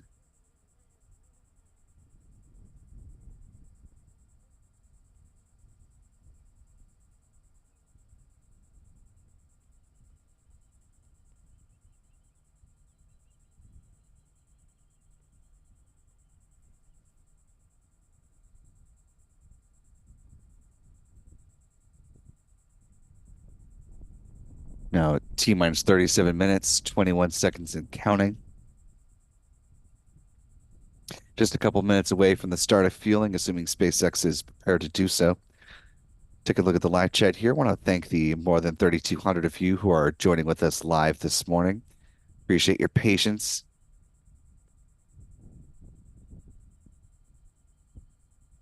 If you haven't already, be sure to click the like button to allow us more folks to find their way into this live launch coverage.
Now, T minus 34 minutes, 53 seconds and counting. At this point, SpaceX is continuing to target 1024 for a launch of its Falcon 9 rocket. Fueling will be getting underway. You can see that helicopter going by in the background. That is the Coast Guard doing some regular patrol pre-launch, making sure there are no boats in the keep out area as we get ready for the launch of the Falcon 9 rocket coming up in 34 minutes and 20 seconds. And we do have word from SpaceX that propellant load is in fact underway, which is excellent. I mean, SpaceX is prepared to launch coming up in 34 minutes, or excuse me, 33 minutes, 56 seconds, and counting.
As fueling gets underway here on the Falcon 9 rocket, again, that process starts with loading RP1 or rocket grade kerosene on board the Falcon 9's first and second stages, and liquid oxygen on board the first stage of the Falcon 9 rocket.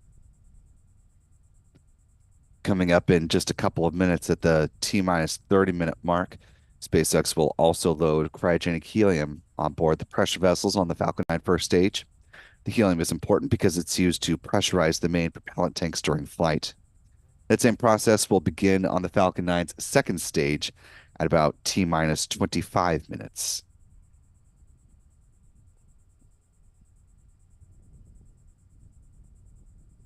SpaceX has support for this mission. It's running its countdown from its Hangar X site here at KSC, the building where they refurbish Falcon 9 boosters and prepare them for future flights, as is the case with the mission getting ready to launch in just 31 and a half minutes. They also have support from their headquarters in Hawthorne, California.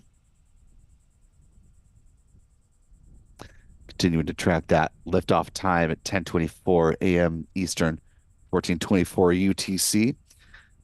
On board, of course, 23 Starlink satellites heading up to low Earth orbit.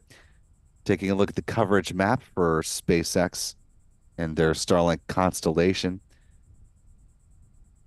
Here's a view of what things look like right now.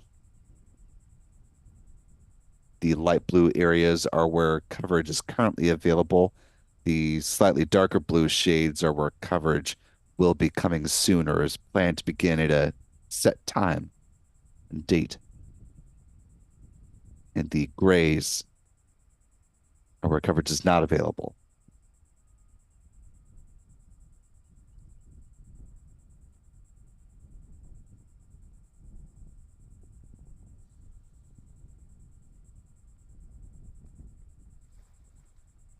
As mentioned, this will be the 39th dedicated Starlink launch in 2024 on board 23 Starlink V2 mini satellites. That image in the center of your screen is what those look like stacked in their launch configuration. Each of them clocks in at about 1,760 pounds or about 800 kilograms. With their solar panels unfurled, they have a wingspan of about 100 feet or 30 meters. They use argon Hall thrusters for in-orbit maneuvers. They were built in Redmond, Washington, which is near to Seattle. Once they are deployed, they'll be sent on their way at about 200 miles or 320 kilometers in altitude. Will orbit in a 43-degree inclination.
SpaceX noted the weather is currently about 90% favorable conditions for a liftoff. However, we are continuing to keep our eye out on the weather as some anvil clouds that are tracking towards the pad continue to make their way across the Florida Peninsula and headed over towards our area. So likely not going to deter, but you can see that cloud cruising on, making a beeline for Florida Space Coast. So we will continue to keep our eye on that and provide you with any updates. Again, SpaceX is they do use a load and go style option for fueling and launching their rockets. So now that fueling is underway, they no longer have an opportunity to stand down and pivot to another point in the launch window. They're committing to give it a try at 10:24. And so for whatever reason, these weather conditions just prove too tricky at exactly the wrong time, they would have to stand down. Again, that is far from a certainty. As we noted earlier, it's about 90% favorable, broadly speaking, coming into a launch opportunity today. But the weather can never be dismissed, even if it looks largely favorable. You can have things like that cloud that's cruising on down towards the pad area and that triangle showing the path. Now about T minus 26 minutes, 42 seconds and counting. Again, SpaceX loading that cryogenic helium coming up in the next minute or so on board the pressure tanks on the second stage.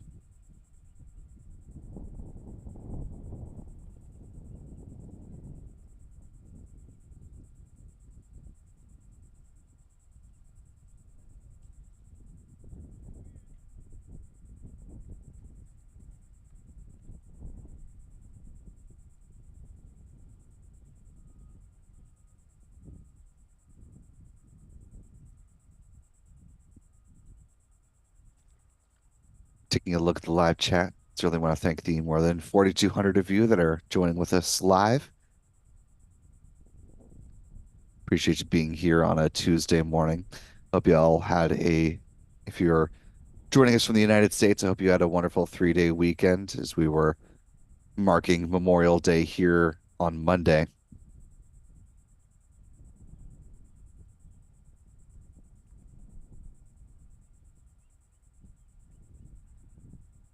And to everyone else, I hope your work week is going well so far.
Little hazy with the heat this morning.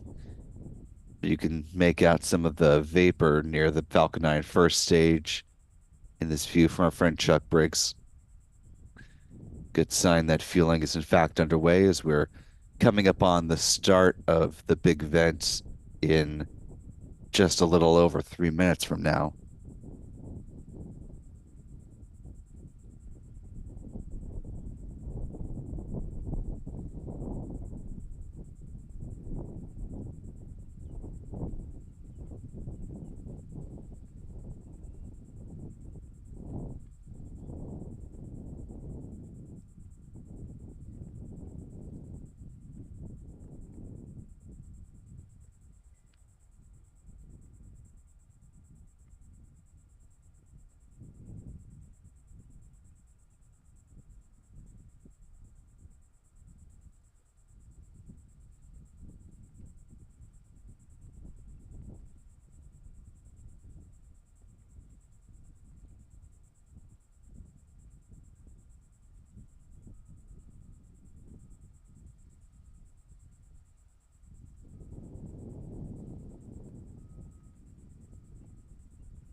Currently at T minus 21 minutes, 16 seconds and counting. As SpaceX is fueling this rocket, fueling its Starship vehicle down in southern Texas. These are, in fact, not the only two missions that SpaceX is working today. Take a look at this image from the European Space Agency. This is the payload fairings, or these are the payload fairings that were transporting their Earth Care spacecraft, which is set to launch from Vandenberg Space Force Base coming up tonight at 6:20 Eastern or 3:20 Pacific. Talk more about that, but our coverage will start about 30 minutes prior to that launch.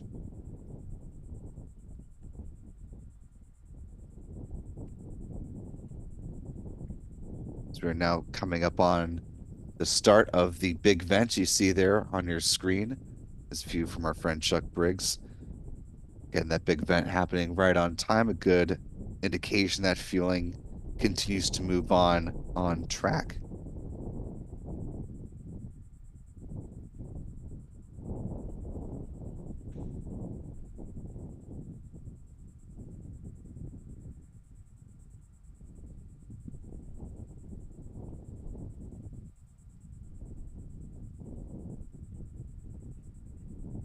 Big vent happens, of course, as the feed lines are being chilled at the pad there prior to second stage liquid oxygen load.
Got about 30 seconds or so to go remaining on the big vent before that tapers off.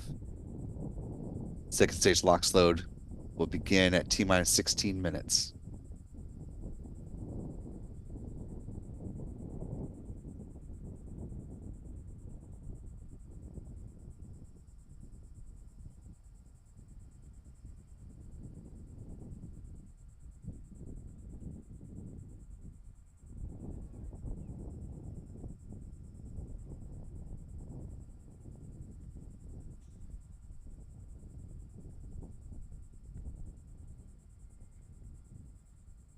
See, the big vent has wrapped up. SpaceX preparing to start second stage LOX load now.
Currently T minus 14 minutes, 36 seconds and counting as we prepare for the launch of this Falcon 9 rocket from SpaceX. Let's go ahead and talk about this workhorse vehicle in a little more detail. Falcon 9 stands at 70 meters or 229 feet tall, has a diameter of 3.66 meters or 12 feet. The majority of that is made up by the first stage of the rocket, the bottom two-thirds.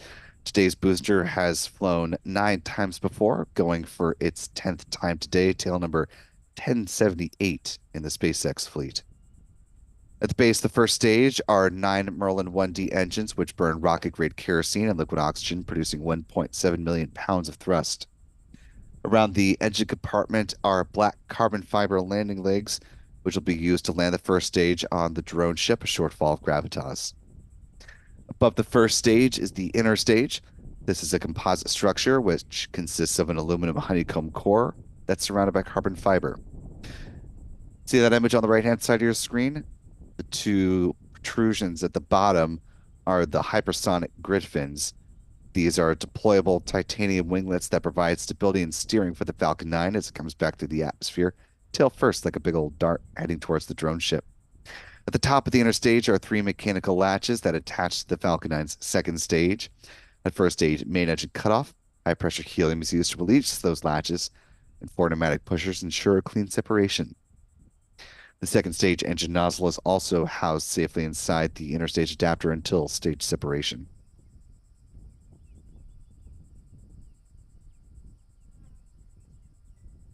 Speaking of that second stage, the upper stage of the Falcon 9, powered by a single modified Merlin engine called a Merlin vacuum engine or an MVAC engine. It's equipped with a large nozzle, which is optimized for burns in the vacuum of space, hence the name. It produces more than 200,000 pounds of thrust, and it will be fired twice on today's flight, placing the 23 Starlink satellites into their intended orbit. The MVAC engine burns the same propellant mix, that being RP1 and LOX, same as the first stage. It will ignite a third time after deploying the Starlink satellites for a deorbit burn, which will drive the upper stage back into the atmosphere, where it will burn up and help to eliminate the risk of creating any unnecessary space debris on this mission.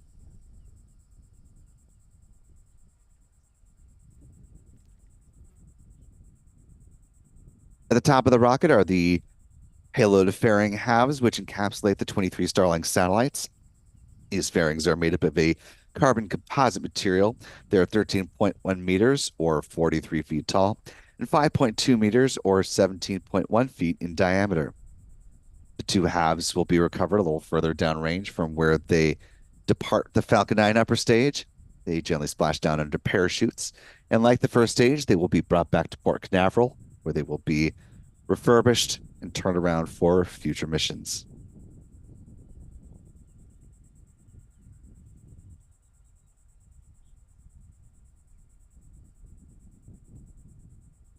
No, T minus 11 minutes, 15 seconds and counting. The next milestone in the fueling process will be the chill down of the 9 Merlin 1D engines. That's coming up at T minus 7 minutes.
We're now T minus 9 minutes, 18 seconds and counting. As we are within 10 minutes of the launch of the Falcon 9 rocket, first off, want to thank the now more than 7,800 of you that are joining with us live. Really appreciate you taking part of your morning to be with us. Be sure to hit that like button if you haven't already to allow some more folks to find this live coverage as we come into the final now 9 minutes of the count.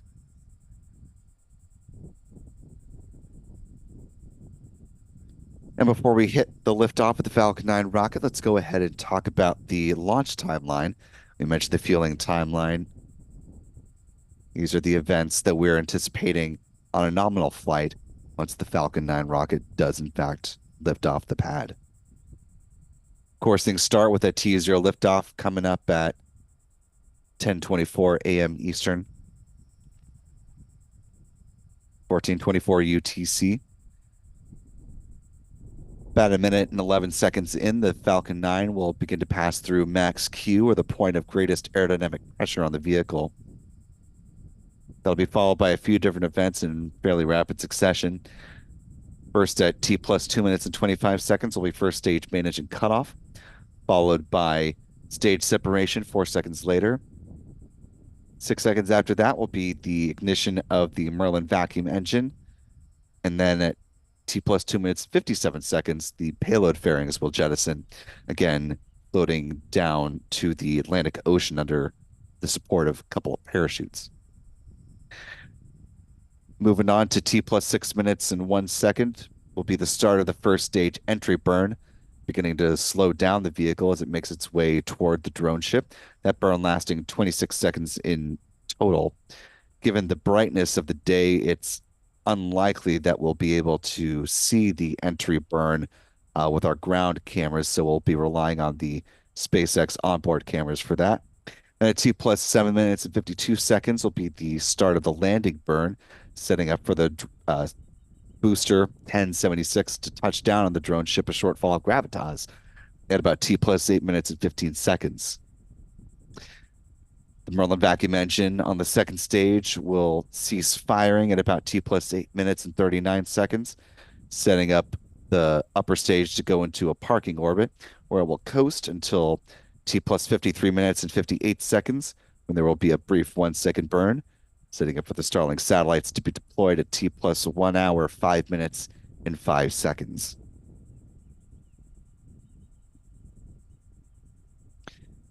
We are now at T plus 6 minutes, 26 seconds. At this point, SpaceX is about 30 seconds into the engine chill down sequence on the Falcon 9 rocket.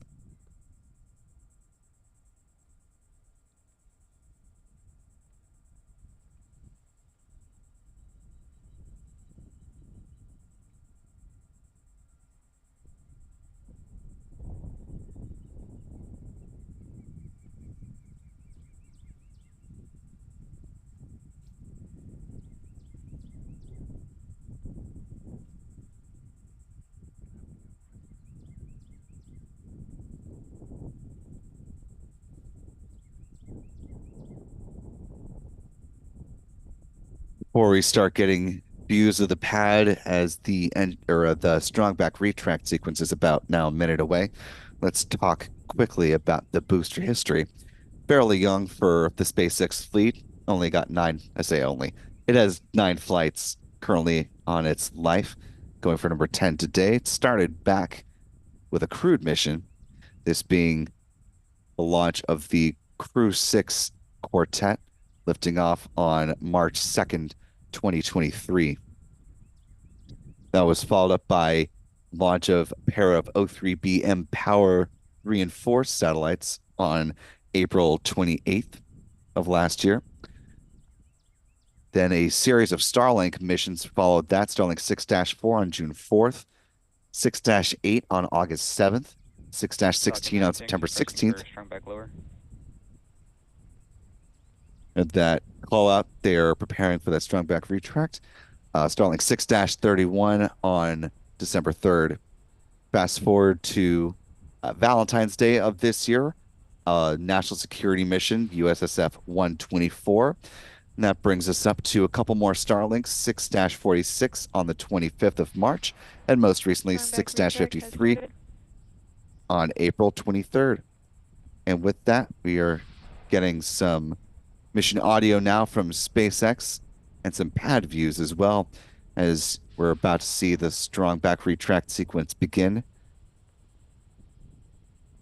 Just a lovely day here from the perspective of the pad cameras. As you see, those clamp arms underneath the payload fairings have now opened up, and the strong back with the transporter erector will be reclining about 1.5 degrees away from the vehicle. Nice view of the crew access tower as well.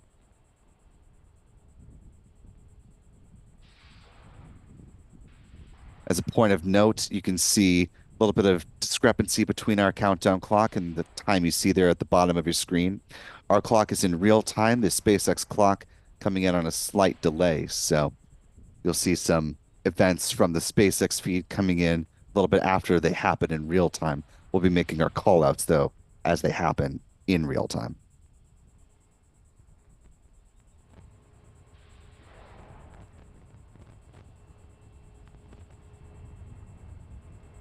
Certainly want to thank the more than 11,000 of you who are joining with us live this late morning.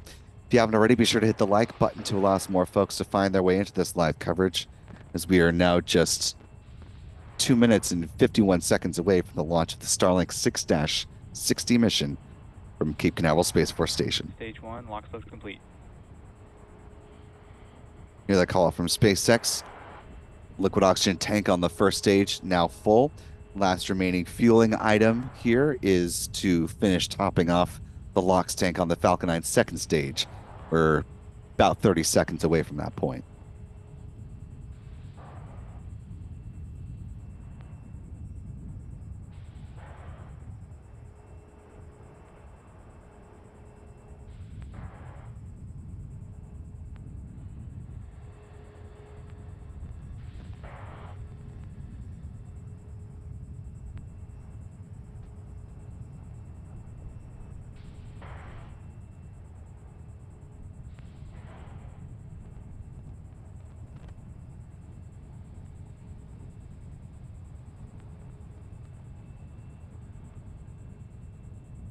Stage 2, lock load complete. And with that call out, the Falcon 9 is now fully loaded with 1 million pounds of propellant and is preparing for launch in about 1.5 minutes. The venting you're seeing right here are the ground gas closeouts.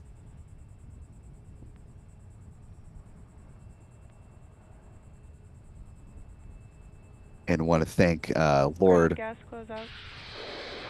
Ravenner for a $5 super chat. Appreciate that, Lord Ravenner. Saying great camera work and descriptions. Thank you. Well, thank you for your support this morning. Really appreciate that. And we are now just about 1 minute away from the launch of this Falcon 9 rocket after some delays this morning.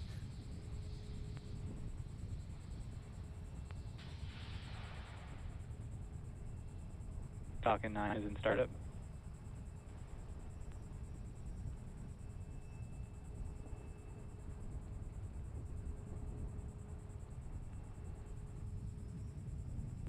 We are now expecting SpaceX Launch the Director, go for launch. that go for launch to be given as it just was. We are now 30 seconds away from the liftoff of this Falcon 9 rocket.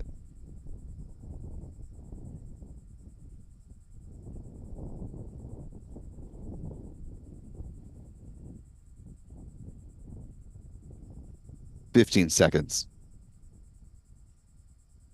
And here we go in 10, 9, 8, 7, 6, 5, 4, 3, 2, 1. Engine ignition and liftoff of the Falcon 9 rocket on the Starlink 6-60 mission. A brilliant launch. And the Falcon 9 is taken to the skies above Florida's Space Coast.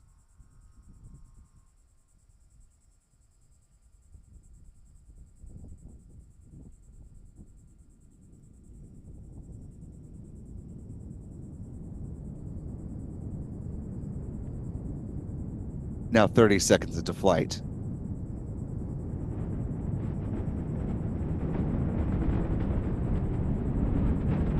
Great views here of the Falcon 9 rocket taking off.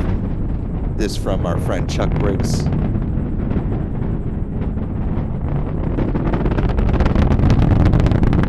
Tracking views here now from our Adam Bernstein. Nice bit of a shot collar there. Now a minute into flight.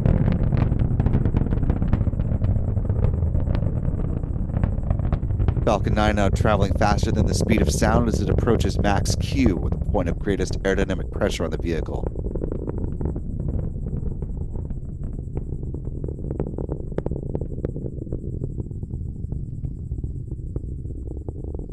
And the call out for max Q.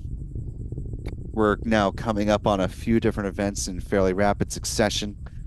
Next will be first stage manage and cutoff at about T plus 2 minutes and 25 seconds into flight, followed 4 seconds later by stage separation. Then the Merlin vacuum engine will ignite. And then finally, the payload fairings will be deployed at just before the 3-minute mark. Here's a call out for MVAC chill. They are thermally conditioning the Merlin vacuum engine for its flight.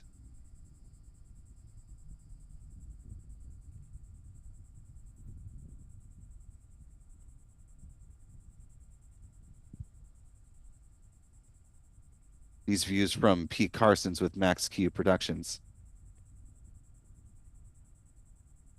And from our own Adam Bernstein here at the press site. Now just a few seconds away from Miko.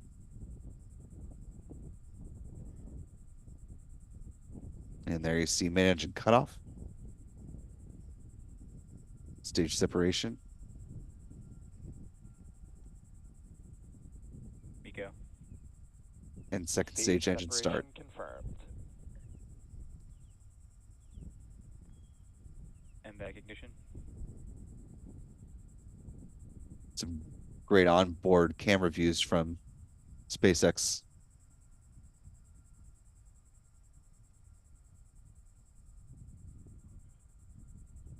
See those hypersonic grid fins now deploying on the first stage. A little bit hard to see in our cameras, but the payload fairings have deployed. Fairing separation confirmed. You see that now from the onboard cameras. Getting a glimpse of those Merlin vacuum engines and a nice shot of the fairing as it makes its way back down toward the waters of the Atlantic Ocean.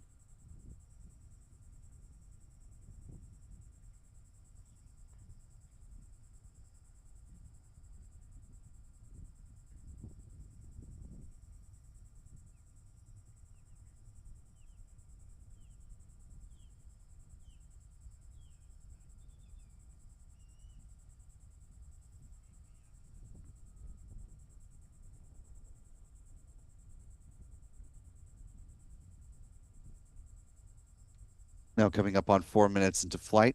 The next milestone we're anticipating is the first stage entry burn beginning. Comes up at about T plus 6 minutes and 1 second. That burn lasting about 26 seconds in total.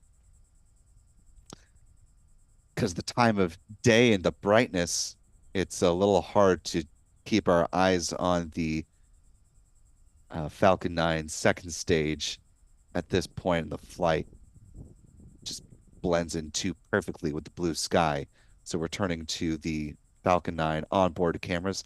See the Falcon 9 first stage on the left-hand side of your screen, the second stage, and that Merlin vacuum engine continuing its burn on the right-hand side.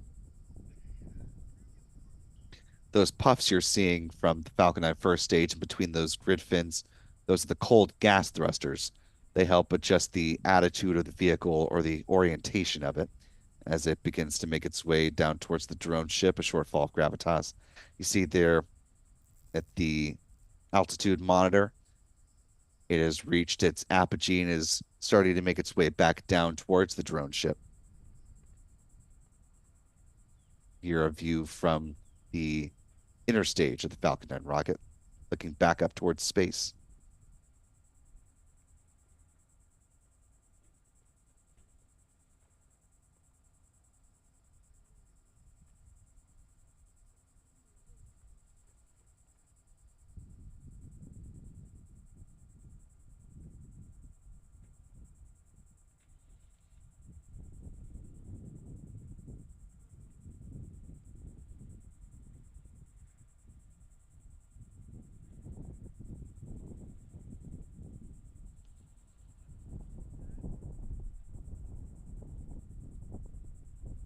Coming up on the start of the first stage entry burn. Clock you want to see now here for that, though, is at the bottom of your screen, the SpaceX timing.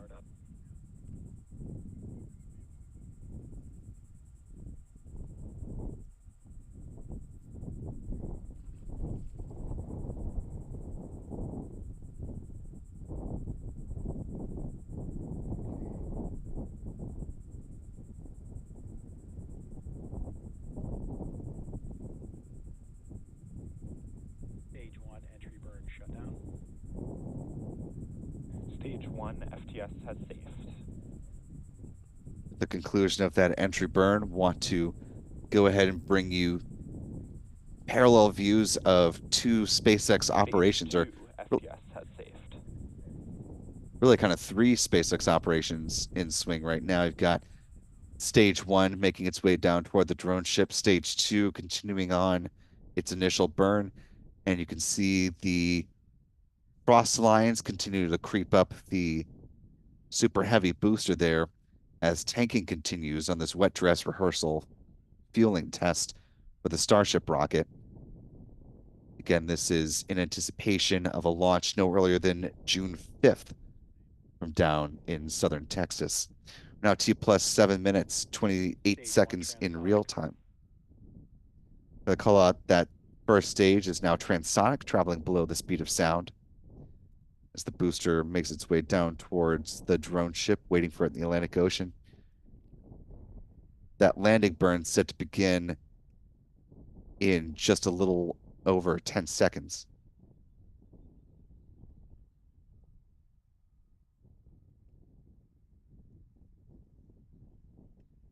Stage 1 landing burn. Stage 2 terminal guidance.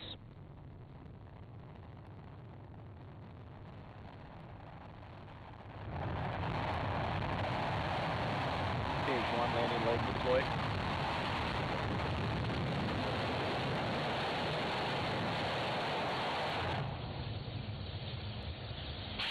Stage 1 landing confirmed. And a bullseye target landing for SpaceX with its booster 1078. Landing now for a second time. Or excuse me, a 10th time.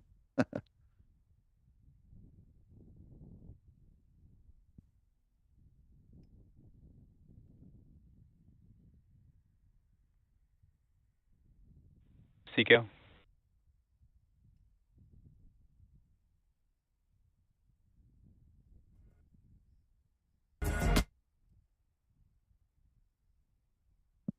You hear that call out for Seco, the Falcon 9 second stage now going into a parking orbit where we'll coast until T+53 minutes and 57 seconds, where there will be a brief 1 second burn, setting up for the Starlink satellites to deploy T plus 1 hour, 5 minutes, and 5 seconds.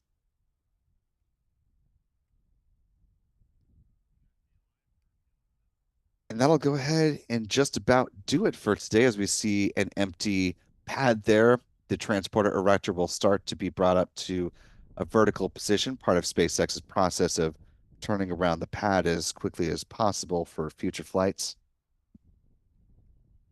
Just a couple of folks to thank before we go ahead and turn to our mission stats that currently stand. Our thanks to Jai for a I believe, Australian dollar super chat. Thank you so much, Jai. And to channel member Mel Roberts Harold for a $5 super chat. Thank you so much, Mel, who says, thanks to Mr. Harold this morning.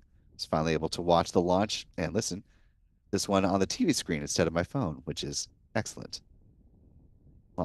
Live launch coverage is always best viewed on the biggest screen possible. So glad to hear that.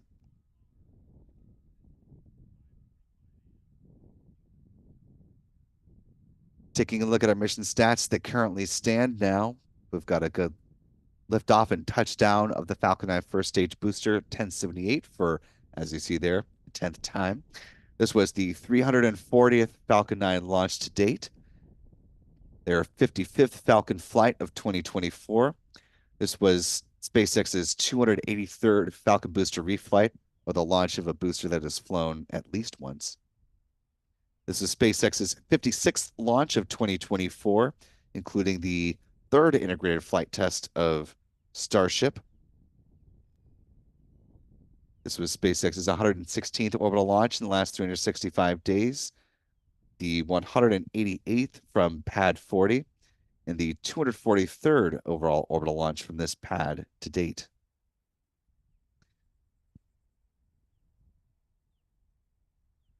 Taking a look at the bar chart here, the data is wrong, but the number is right. This is their 55th launch on the year. Coming into some recovery stats, this was the 72nd landing on the drone ship A Short Fall of Gravitas, the 245th SpaceX drone ship landing, and the 313th booster landing to date. Finally, some industry stats, and things have changed a little bit. Tell you what I mean in a second. This was the 40th orbital launch from Florida, the 58th from U.S. soil, the 63rd from a U.S. rocket company, and the 103rd orbital launch from around the world. And we now have 3 orbital launch failures. Where's the third one coming from? Well, that's from the newest country to join our orbital launch pie here. See that tiny sliver from North Korea with the 2 asterisks. They joined Japan as being the currently only 2 countries that have had a complete orbital launch failure so far in 2024, as they tried to launch a military reconnaissance satellite yesterday, and about 2 minutes into the ascent, the first stage blew up. So North Korea taking the L on that one. Of course, in violation of some international regulations on operating a ballistic launch of any sort, including and up to a space launch. So we'll have to keep our eyes peeled on any additional ramifications for North Korea in making this launch attempt and what comes next for that country. Nevertheless, got again an empty pad here, and of course over in southern Texas, if we can go ahead and bring that view back for just a moment. Fueling operations very much in swing here in southern Texas. As you can see, quite a bit more frost now on the Super Heavy booster as tanking operations continue in preparation for Flight 4 of the full Starship stack that you see here on your screen. You can continue watching this tanking test over on our 24-hour live stream channel. That is Launchpad Live right here on YouTube. Want to thank Callistia Lee, one of our channel members, now moderator, for being a member for 8 months at the launch director level. Appreciate that. And Callistia says, thank you, Will, and all Spaceflight now for all the awesome coverage. Appreciate all you do. And thanks also, and yes, very much to Stephanie B for staying up so late. It is 12:38 a.m. down in Australia. So appreciate you, Stephanie, for hanging tough with us for quite a bit of delays on this mission, both by another day and several hours or a few hours into the launch window. But we got this one done and dusted. Speaking of Stephanie B, she's been a member now for 15 months. Says, thank you all for dropping by. Well, thank you for all you do, Stephanie. And to MLG Pure, been a channel member for 1 month, the pal leader level, who says simply, go Spaceflight now and go SpaceX.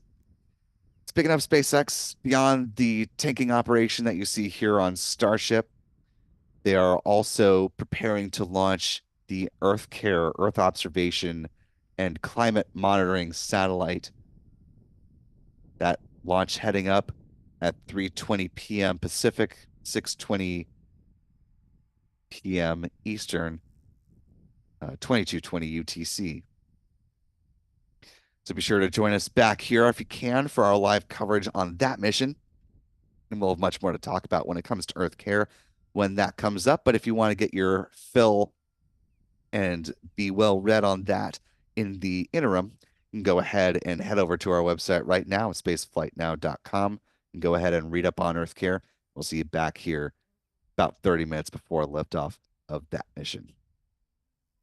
Want to thank Dave Garrigus for joining us with channel membership at the mission specialist level. Appreciate that, Dave. And our thanks to folks behind the cameras here, to Chuck Briggs and Pete Carsons with Max Ski Productions. Appreciate the two of you. To our launch photography team. Michael had the morning off, but thanks to him as always, and thanks to Adam Bernstein for his work as it is getting hot out there. Appreciate all you do, Adam. Look for his work over on X as well. Burn NYC for some launch photos from today's mission. Thanks as well to Stephen Young, our editor here at Spaceflight Now. Most importantly, thanks to you for wherever you're watching from around the world.